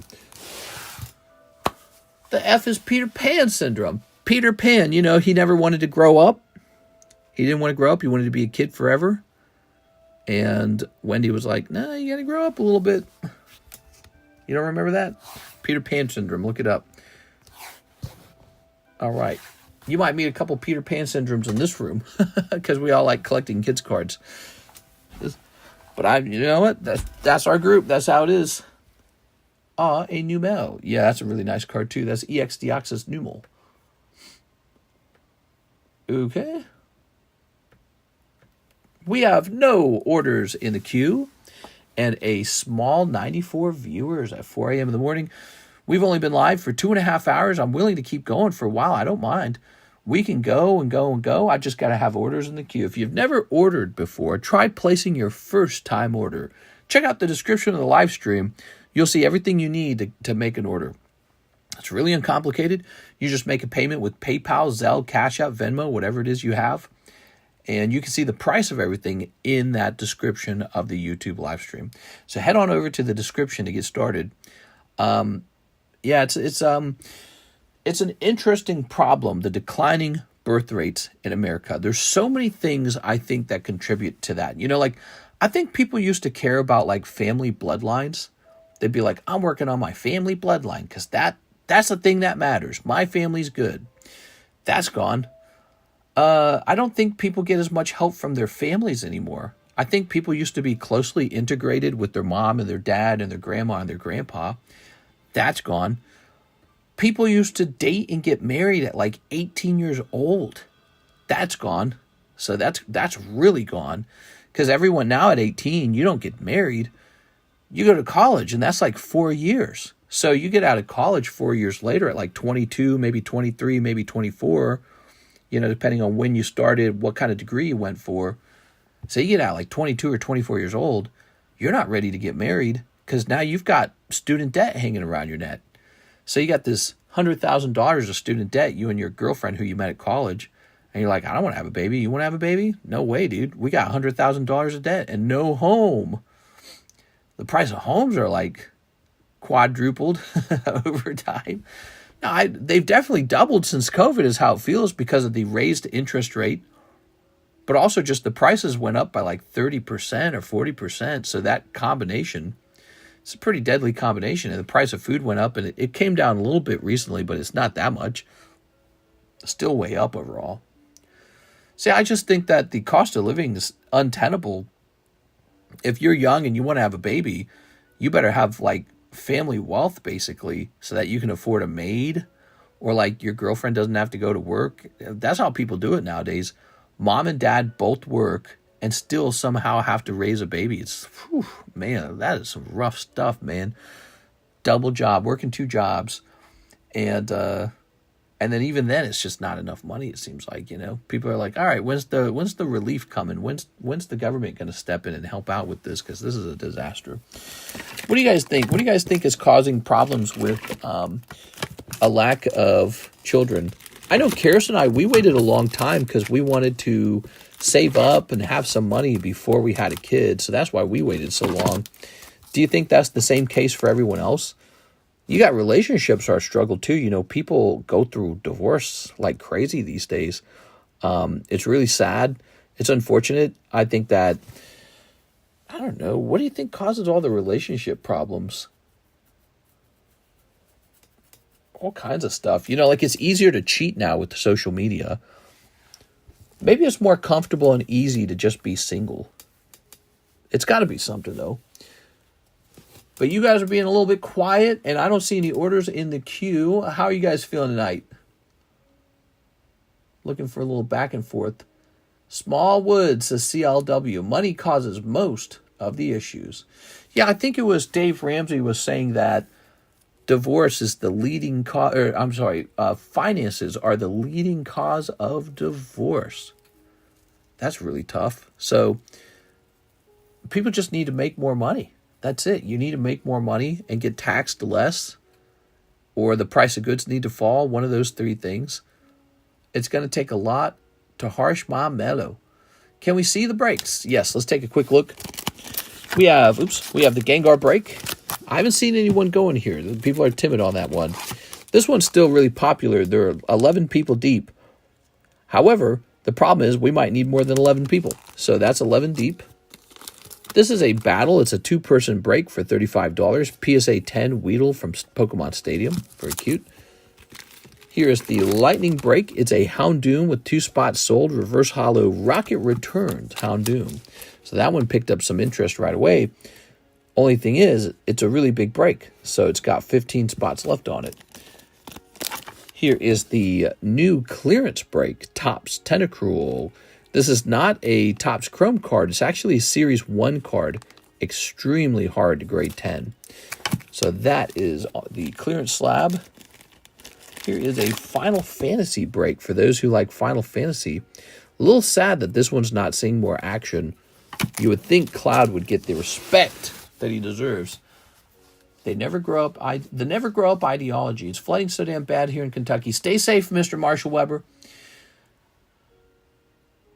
Financial issues is the excuse, says CLW. The Houndoom is so nice. The Maca Warrior.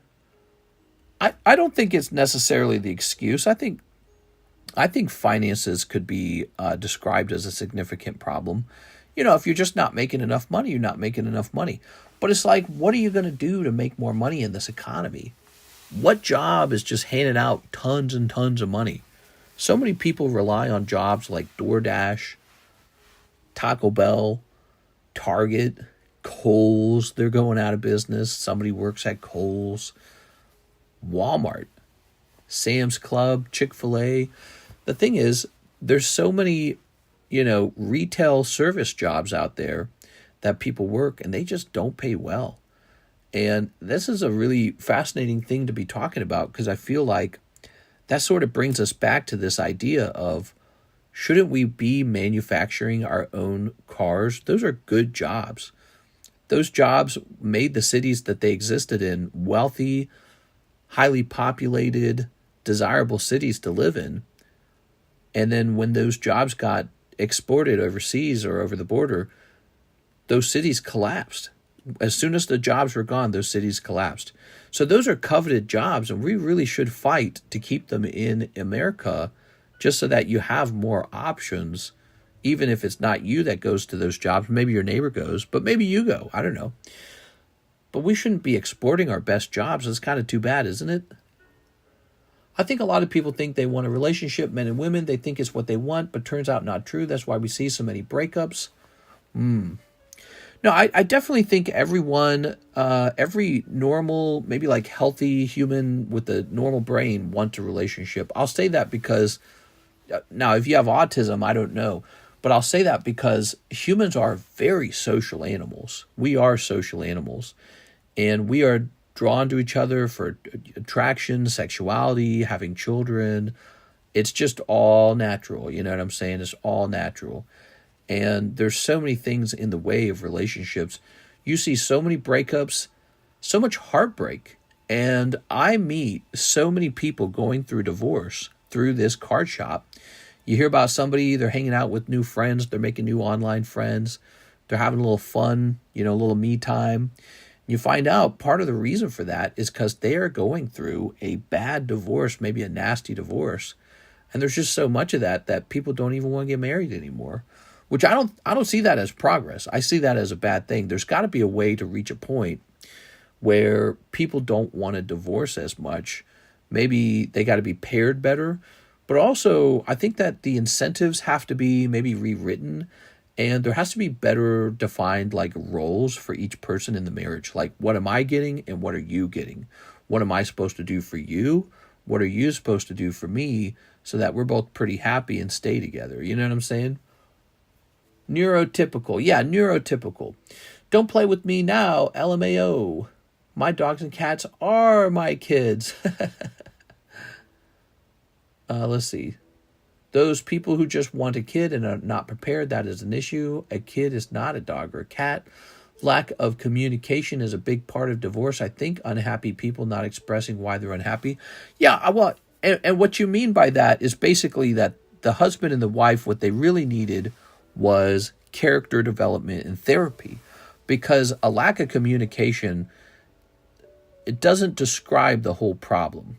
A lack of communication could just be like, oh, I didn't tell you that I wanted you to buy oranges at Walmart. That's a lack of communication, technically.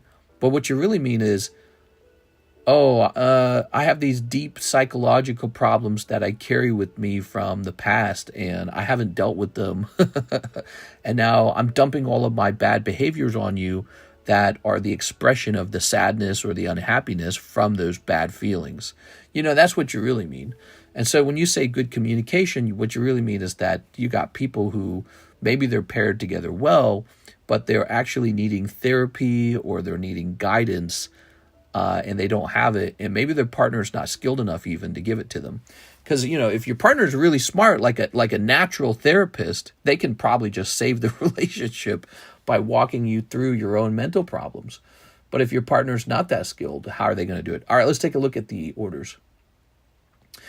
So here's a Sarah order, 6 Poke Shuffle, 1 custom vintage. You got it. All right, let's get that custom vintage. I don't think there's much left. I think there's, just 2 packs left. Pack number 1, electric, fossil, butt-free, Persian, Radondees, and Zapdos. Ooh, very nice. That's not fossil. That's actually base set Zapdos. Wow, that's pretty good. Kids having kids, shake my head. That Teen Mom show. Yeah, kids having kids. everyone's a kid having a kid, you know? I don't feel like my parents were grown up enough to have kids, but they sure did. And I just feel like that's the nature of it. You're born in this world and your body is physically ready to have kids by like 15. So, you know, you think when we were still living in the caves that, you know, we waited till we were 30 and psychologically prepared to have children? No, because you were dead by 30, you know, back in the day, back in 2 million years ago or whatever, however long you need to go back. Because obviously we evolved to be able to have children at like 15 years old. Nature doesn't care about the social, you know, etiquette of when to have children. Nature just says, you're good to go. But yeah, human development today allows for people to have children at an older age and try to figure themselves out, you know, before they have children. But I don't know. I wonder if people struggle with that a lot. 2, 3, 4, 5, 6. But I think it's a lot. I think it's the feeling like you can, ooh, that's a cold round. I think there's a feeling like you can just break up and find someone else to fulfill you, you know? Hey, I think I can do better than you, right? I think there's a little bit of that, and it's so toxic. And whether you might be doing it to someone, or you might be the victim of that mentality, one or the other. So somebody dumps you because they're like, I'm going to go find someone hotter, or who does the things that I want them to do in bed, or some crazy crap like that, you know what I'm saying? There's probably many reasons. It makes me sad. It's a lot of heartbreak. Here it is. Okay. The Teen Mom Show. I would not be that skilled. That's a problem. Yep. It's so easy with social media. Yeah, exactly. Like social media changed things so that you can have your girlfriend and she's just a normal girlfriend. She just looks normal. And then you pop your cell phone open and some stinky algorithm sorts the hottest girl you've ever seen to the top of your, you know, your algorithm, top of your list. So now you're looking at the hottest girls on the internet and you look back at your girlfriend, you're like, you're ugly. And not only does this happen to girls, this is happening to boys. Girls get on the app, they can see all the movie stars, they can see other hot girls, which is probably cripplingly depressing and anxiety-inducing. But they see all the hot guys and they go, what am I doing with this stinky average Joe over here? There's so many hot guys out there. And they all want to talk to me in my DMs. So it goes both ways. And that can't be good. That's got to be a big element to what's going wrong. You know, if you could just kick everyone off social media for a while, maybe relationships would snap back a little bit like a rubber band. All right, let's see. Biologically, 15-year-olds can have kids, but very bad ideas, says Wade. Tammy says, time to look up more farms for Minecraft. Finally fixed the kelp to actually work. Nice. Hold on, what's the need for a kelp farm? A kelp farm, you can actually cook with kelp. So if you have this kelp farm constantly making kelp, you can use that as fuel. You know, you can also use an infinite lava source as fuel, but kelp's just another option. And since it's an item, you can have it drop out of a, hopper straight into a furnace or whatever they're called. A guy I know just had his girlfriend break up with him for his baby mama. A guy you know had his girlfriend break up with him to get with his baby mama, like lesbian style? TCC, hold on. Or TCC, hold old would your kid have to be before owning their own phone, social media? Ooh, that's a great question.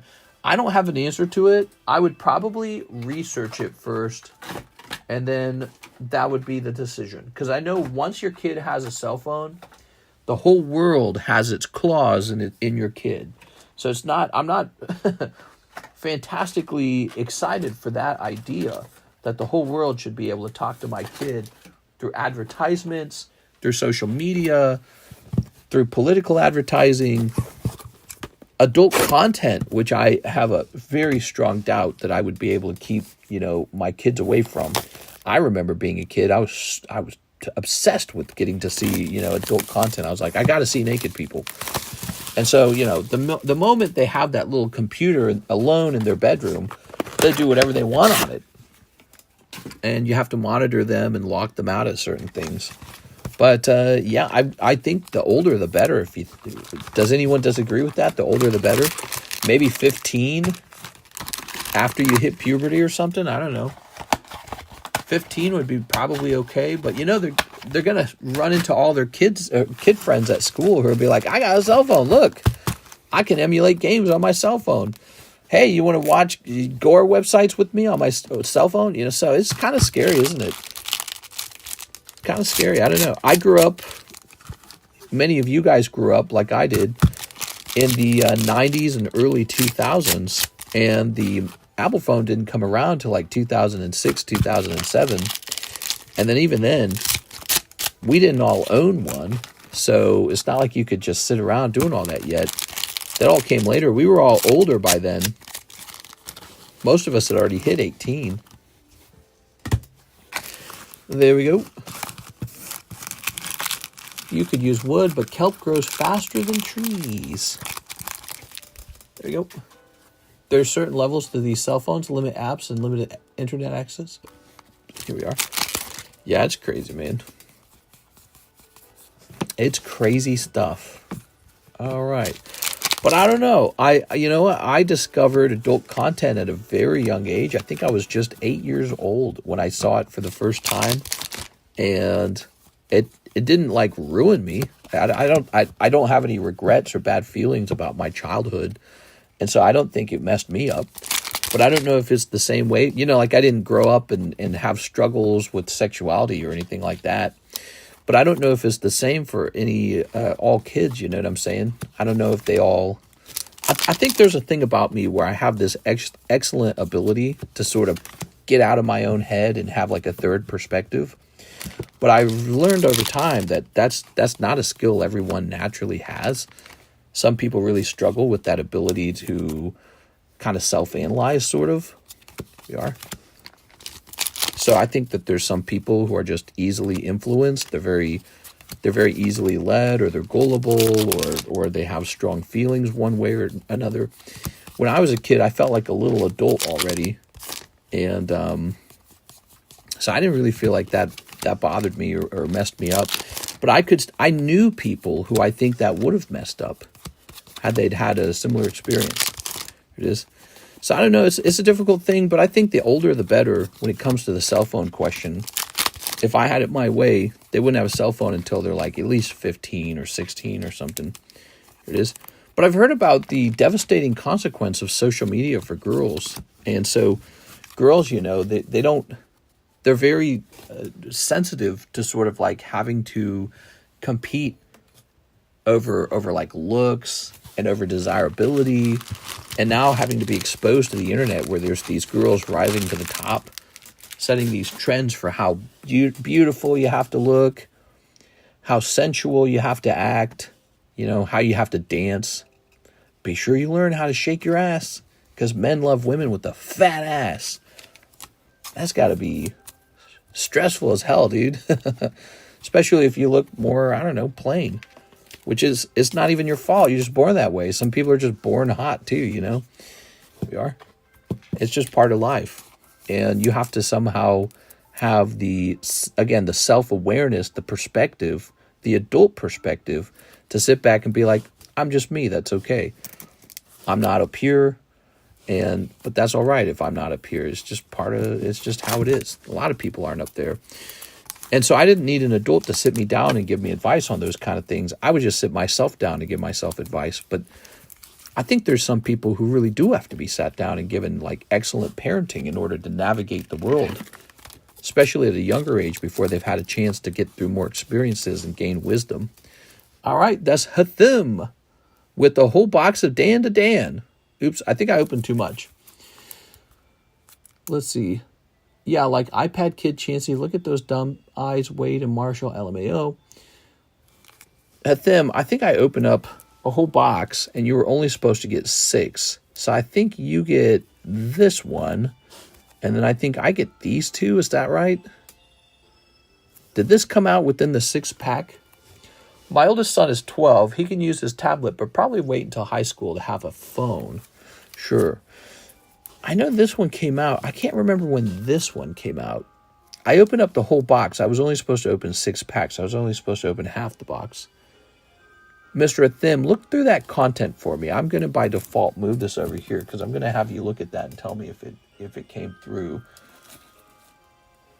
All right. Here we are. And now let's pop this into your bag. The crazy standards we have nowadays, my God. Yeah. Well, yeah, you know, I remember when TikTok came out and you ran into Belle Delphine for the first time, and it was sort of like shocking for your brain to see that. That's how it felt when I saw Belle Delphine, and she's got like music on, and she's like dancing to the music or something like that. And she's dressed like some anime girl or some crap like that. And I thought, wow, this is going to play a very big role in the future. Right, and of course it did, because now it became a big trend for girls to dress in a similar fashion, behave in a similar fashion, and it's, I suppose it's like highly sexualized in a certain way. You know, it's sort of like you're expressing as much femininity or something like that, some angle of it, as strongly as you can. You know, sort of like if guys were trying to flex their masculinity to attract women as hard as they could, and that's. You know, when I watched that and I felt it light up my brain. I was like, man, this is gonna be a big deal. Belle Delphine ain't even hot though. You know, it's funny people say that, but then she's at the top of the algorithm. So you're definitely not right, because, you know, somebody's finding her attractive, the majority.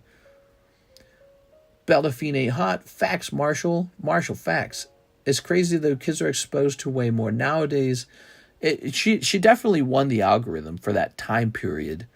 And I don't know what girl is hot now. I don't know what girl is hot now. Tell me, I don't know if there's another moment like her, because she had discovered that she could do that on social media. And so she had this huge advantage. Paris Hilton, that's another one. Okay, Paris Hilton. Kind of similar, right? Paris Hilton did a very similar thing. She sort of rose the bar on being, I don't know, like just a ditzy, you know, extremely feminine kind of girl, not expressing anything of like, oh, I'm a great engineer, or I'm a doctor, I save people. No, she's just sort of like stupid and enjoying herself and dressing in little outfits and talking in a high-pitched voice, you know. So that was maybe an example of our generation's version of whatever Belle Delphine is just this girl sort of like expressing this bratty, nonchalant, devil-may-care sensuality. It's like a type of sensuality, isn't it? Again, to sort of like aggressively try to attract people to yourself, or show what kind of party lifestyle you have, you know.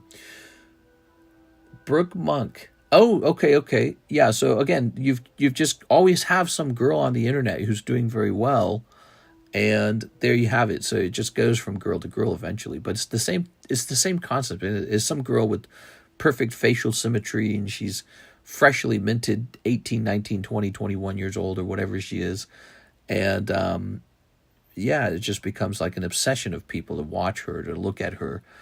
What does that do for like young kids to have that sort of existence, to have that, get on your phone, and now you, in some way, I feel like it's worse in some way than what people probably had in the past with, like, you know, vintage celebrities, maybe 1970s, 1980s, 1990s, because there was some sort of layer of removal between you and the supermodel, where you knew the supermodel was some sort of industry.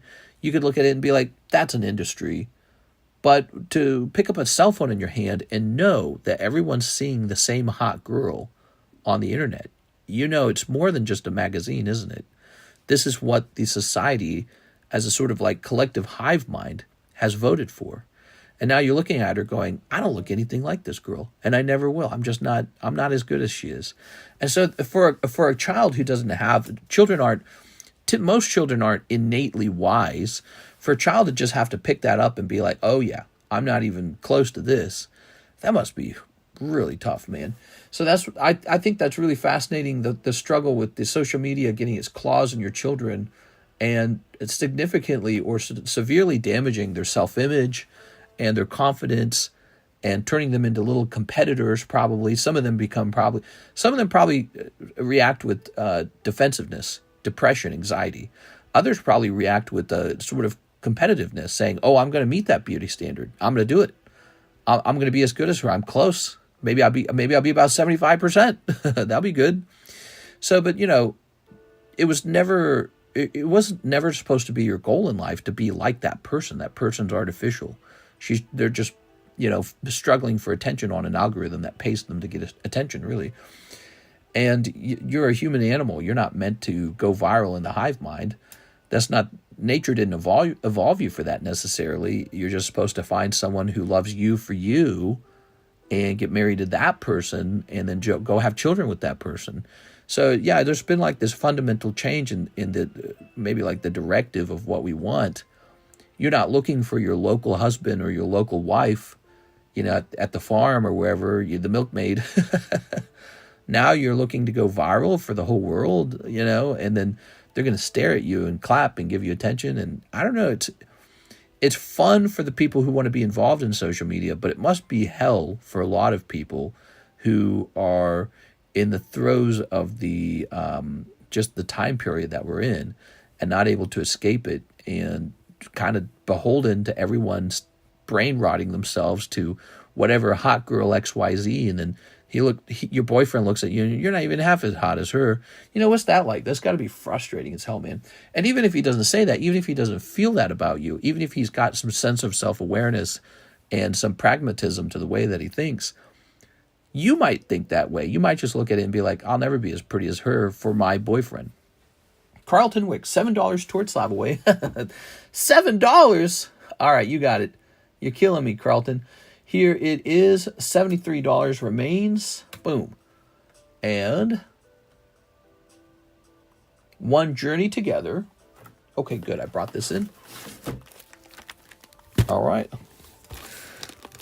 We're having a little conversation about the effects of social media on kids and teenagers, and what age would you let your teenager have access to social media and a cell phone. And I was kind of feeling like it's a pretty bad thing for them. They get exposed to a lot of stuff you probably don't want them looking at, but also the struggle to compete for attention in the algorithm, probably damaging to a lot of people. One journey together, one pokey shuffle. You got it. All right, you ready? I might have to simp for Nintendo for that Duskborn or Blood Dusk game. Yeah, that looks like a cool game. It looks like they're doing something very similar to Bloodborne. Remember, Bloodborne was an exclusive for PlayStation. That's cold. Bloodborne was a PlayStation exclusive meant to help sell the PlayStation console. Looks like Nintendo coughed up some cash and got From Software to do the same thing for them. This, I would say it's very similar. Looks fun, but I haven't finished Elden Ring. I don't like Elden Ring that much. I'm going to say it. I don't play it, and I don't feel the urge to play it. I did not like Elden Ring. Elden Ring, when you play Elden Ring for the first time, it's got all these incredible moments. It's got these beautiful visuals. It's got all the same feel of like Dark Souls, but it's just not Dark Souls. It's missing something. It's missing the macabre. It's missing the melancholy. It's too generic now. It's a generic, we're on a what's it fantasy tale feeling now. And the best moments in Elden Ring are when it goes back to feeling like Dark Souls. Those are the best moments. All right. Now we have an order. Andrew Martin with the big order. 5 Paldea Evolved and 1 Prismatic Evo. All right. Prismatic Evo. Bloodborne made me buy a PlayStation 4. It worked. I will 100% be buying a Switch just to play that new game. Yeah, there's no doubt about it. Oh, it looks like we need to get some more boxes of Prismatic. I'll be right back. All right.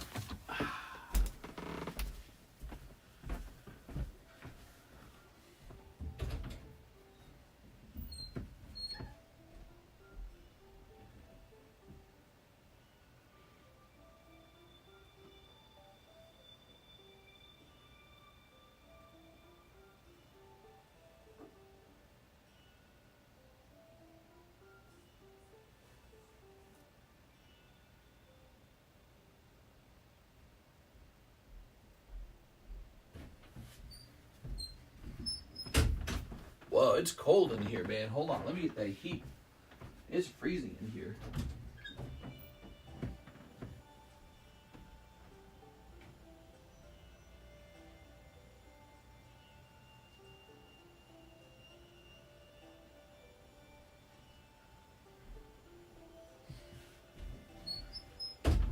Oh, close my door all the way. Very nice. All right.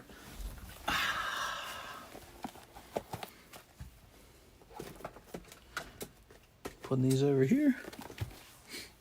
We're down to our last 5 bundles, by the way. Bundle time. Okay. I'm at work enjoying my stream until my boss gets here law. Grabbing this. Be careful. Don't get yourself in trouble, okay? We don't want to hear about you getting in trouble. There we go. Very nice. Okay.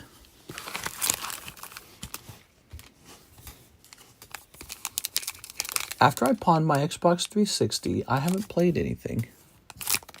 You pawned it? You didn't sell it on eBay? I'd have sold it on eBay. Get the full value. Okay, okay. Here we are.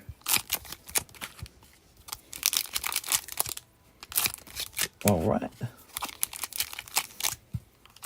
Good.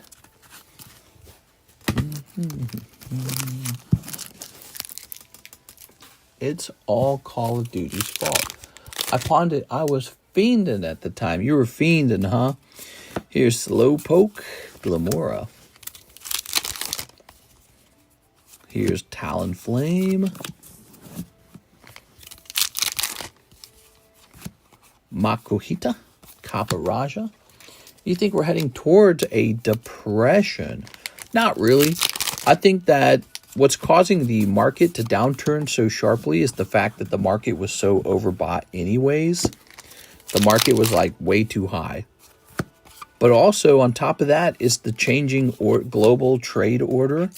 Donald Trump's trying to force a lot of manufacturing to come back to the United States. And he's also trying to force other countries to buy our goods too, when they don't really want that. What they want is to just sell us goods. They're like, no, if we bought goods from you, then our money will go into your pocket. We just want it the other way around. We want your money to come into our pocket as we make the stuff. So there's a little bit of a trade war going on. But here's the thing. If it ever gets too bad, Trump can just back off. So he can always backpedal. So I don't think it has to get super duper duper bad. But we'll see what happens. It's a really interesting time period. I think that Trump could get a lot of key manufacturing back in the United States for items that we consume ourselves, right? Like part of the reason for that, I think, is automation. So in the past, we wanted all of the cheap labor to do our manufacturing. And so we invested a lot into factories over in other countries to do that kind of manufacturing. The tariff will force some companies to go, all right, looks like we can actually manufacture in the U.S. We'll just use automation to make it affordable.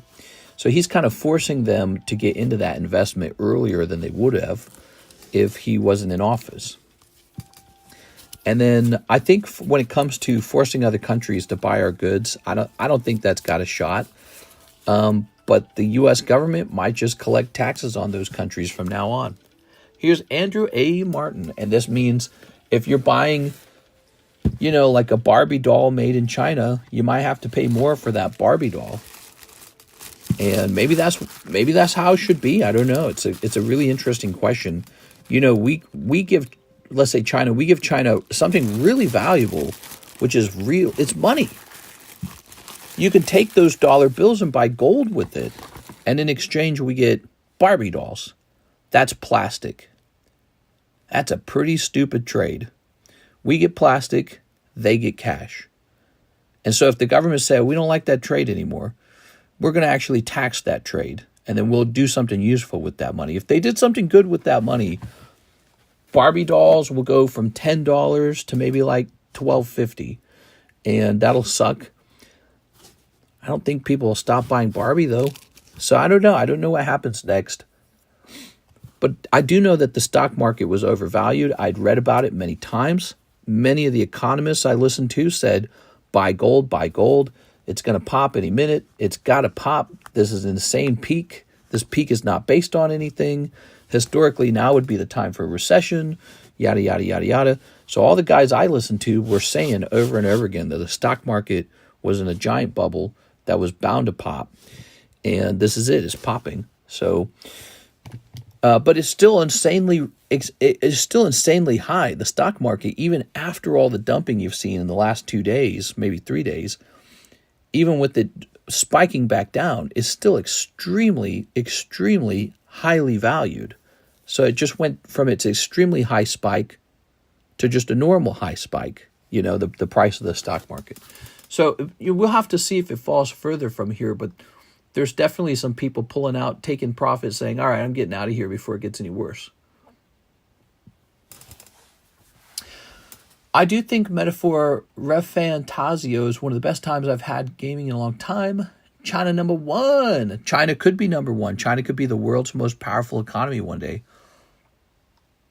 In fact, if China was to take a currency and replace the US dollar, we'll experience something that we've never experienced in our lifetimes called hyperinflation.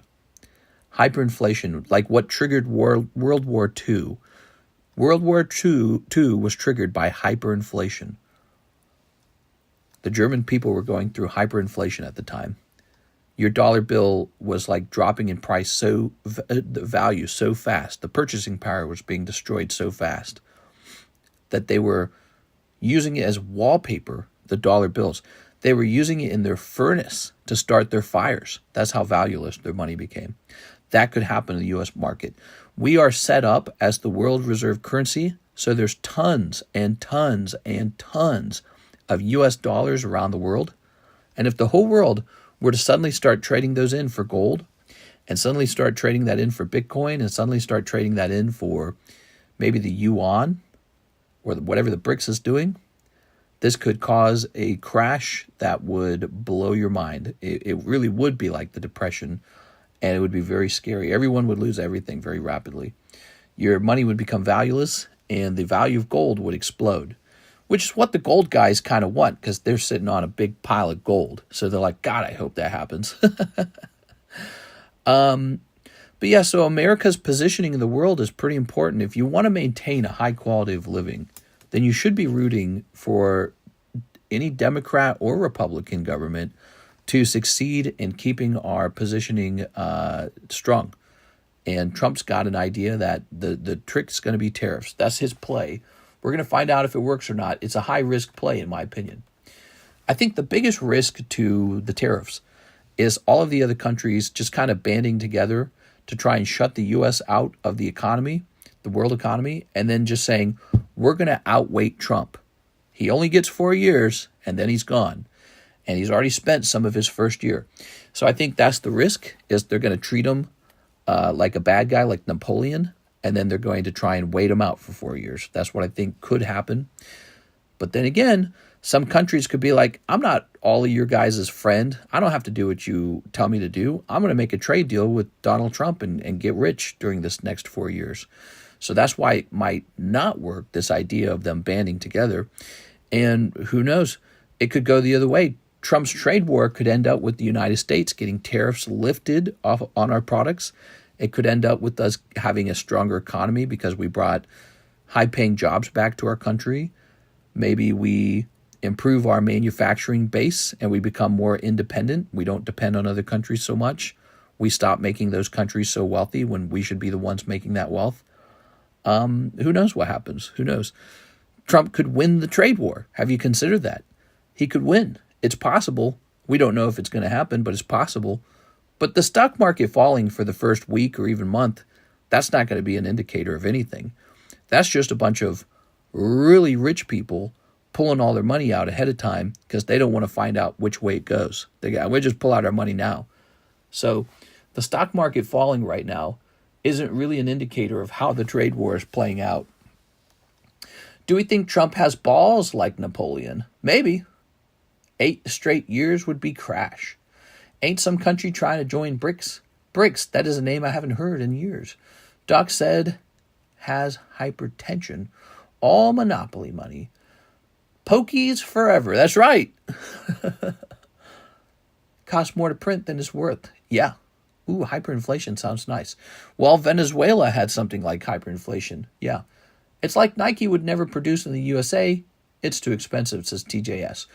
You're correct, TJS. So Nike produces a shoe in whatever, Indonesia, India.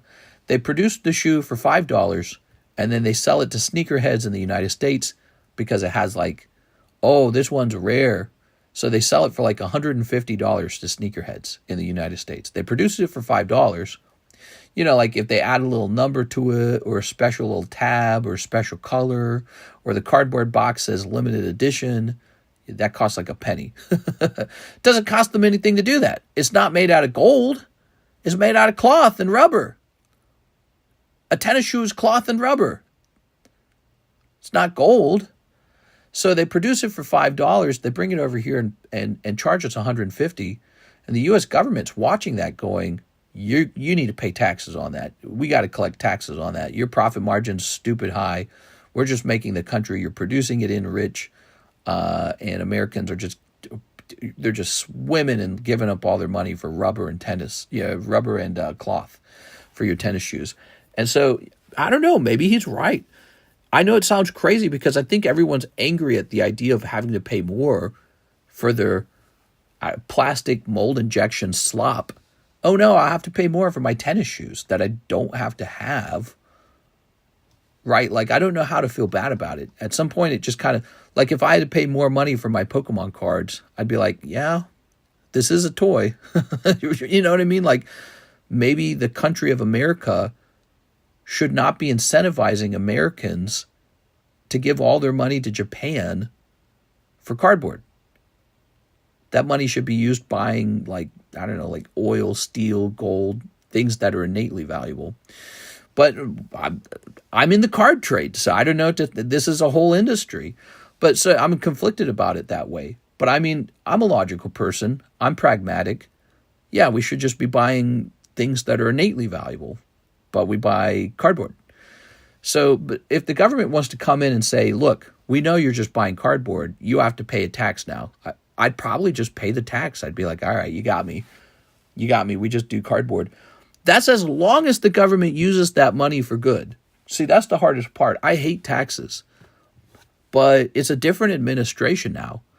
And if they take that money and they just stop raising the debt ceiling, they stop printing because they're collecting enough to not have to print, I don't feel so bad about that. If the government took that money and they paid off the debt, like if they were paying down our debt, that wouldn't make me feel bad. I'd feel okay about that. It was what I was watching under the Biden administration. They were taking that money and giving it away for free. They would give it to everybody except for Americans. Everybody except for Americans was getting that tax money. And we were going into trillions of dollars of debt more. The debt was rising. So, you know, if Trump's going to tariff the goods, I want to see what does he do with the money. If he does something good with it, I'm okay. But if he just wastes it, I'm going to hate it. So we'll have to see. It's all up in the air right now. It's pure chaos. We're in a chaotic moment. And as for me, I'm just going to keep doing my Pokemon hobby because that's what I do with my free time. So, you know, it's not like I'm going to give up my hobby. Same with the Nintendo console. Like, Nintendo console could potentially go up in price because of the tariff. And then everyone's going to grind their teeth and act like it's the end of the world. But it's like, it's a luxury. It's a video game. Here goes. Ready? This is Omar Batui. What has the world come to? It's funny how the past 4 years, the price of things mattered. Now the mentality is, yeah, I'll pay more if I have to. What changed? It's a slightly different kind of higher price. Maybe it's a more patriotic price. So, for example, let's say American jobs came back for car manufacturing, and I know my neighbor is getting a good job making cars, and the price of a car goes from like $30,000 to $40,000. I go, it's worth it because I know that Americans are getting good jobs. So that's it. That's what it's about. It's a different kind of price hike. Whereas the previous price hike was inflation. That's the worst kind of price hike. The government's printing money like there's no end. The price of houses are doubling. The price of everything's doubling. And why? Because we were just giving all our money away. All right, here goes. But that's the explanation. I hope that makes a lot of sense to you. 1, 2, 3, 4. All right. Yeah, I mean, if we get the car manufacturing jobs back and people are getting high-paying jobs, and that means that the price of a car goes up, I think that that's the right thing. There's nothing wrong with that. Here goes. We got chase number 4 and exeg. Let's go see what that is. You got a good round, man.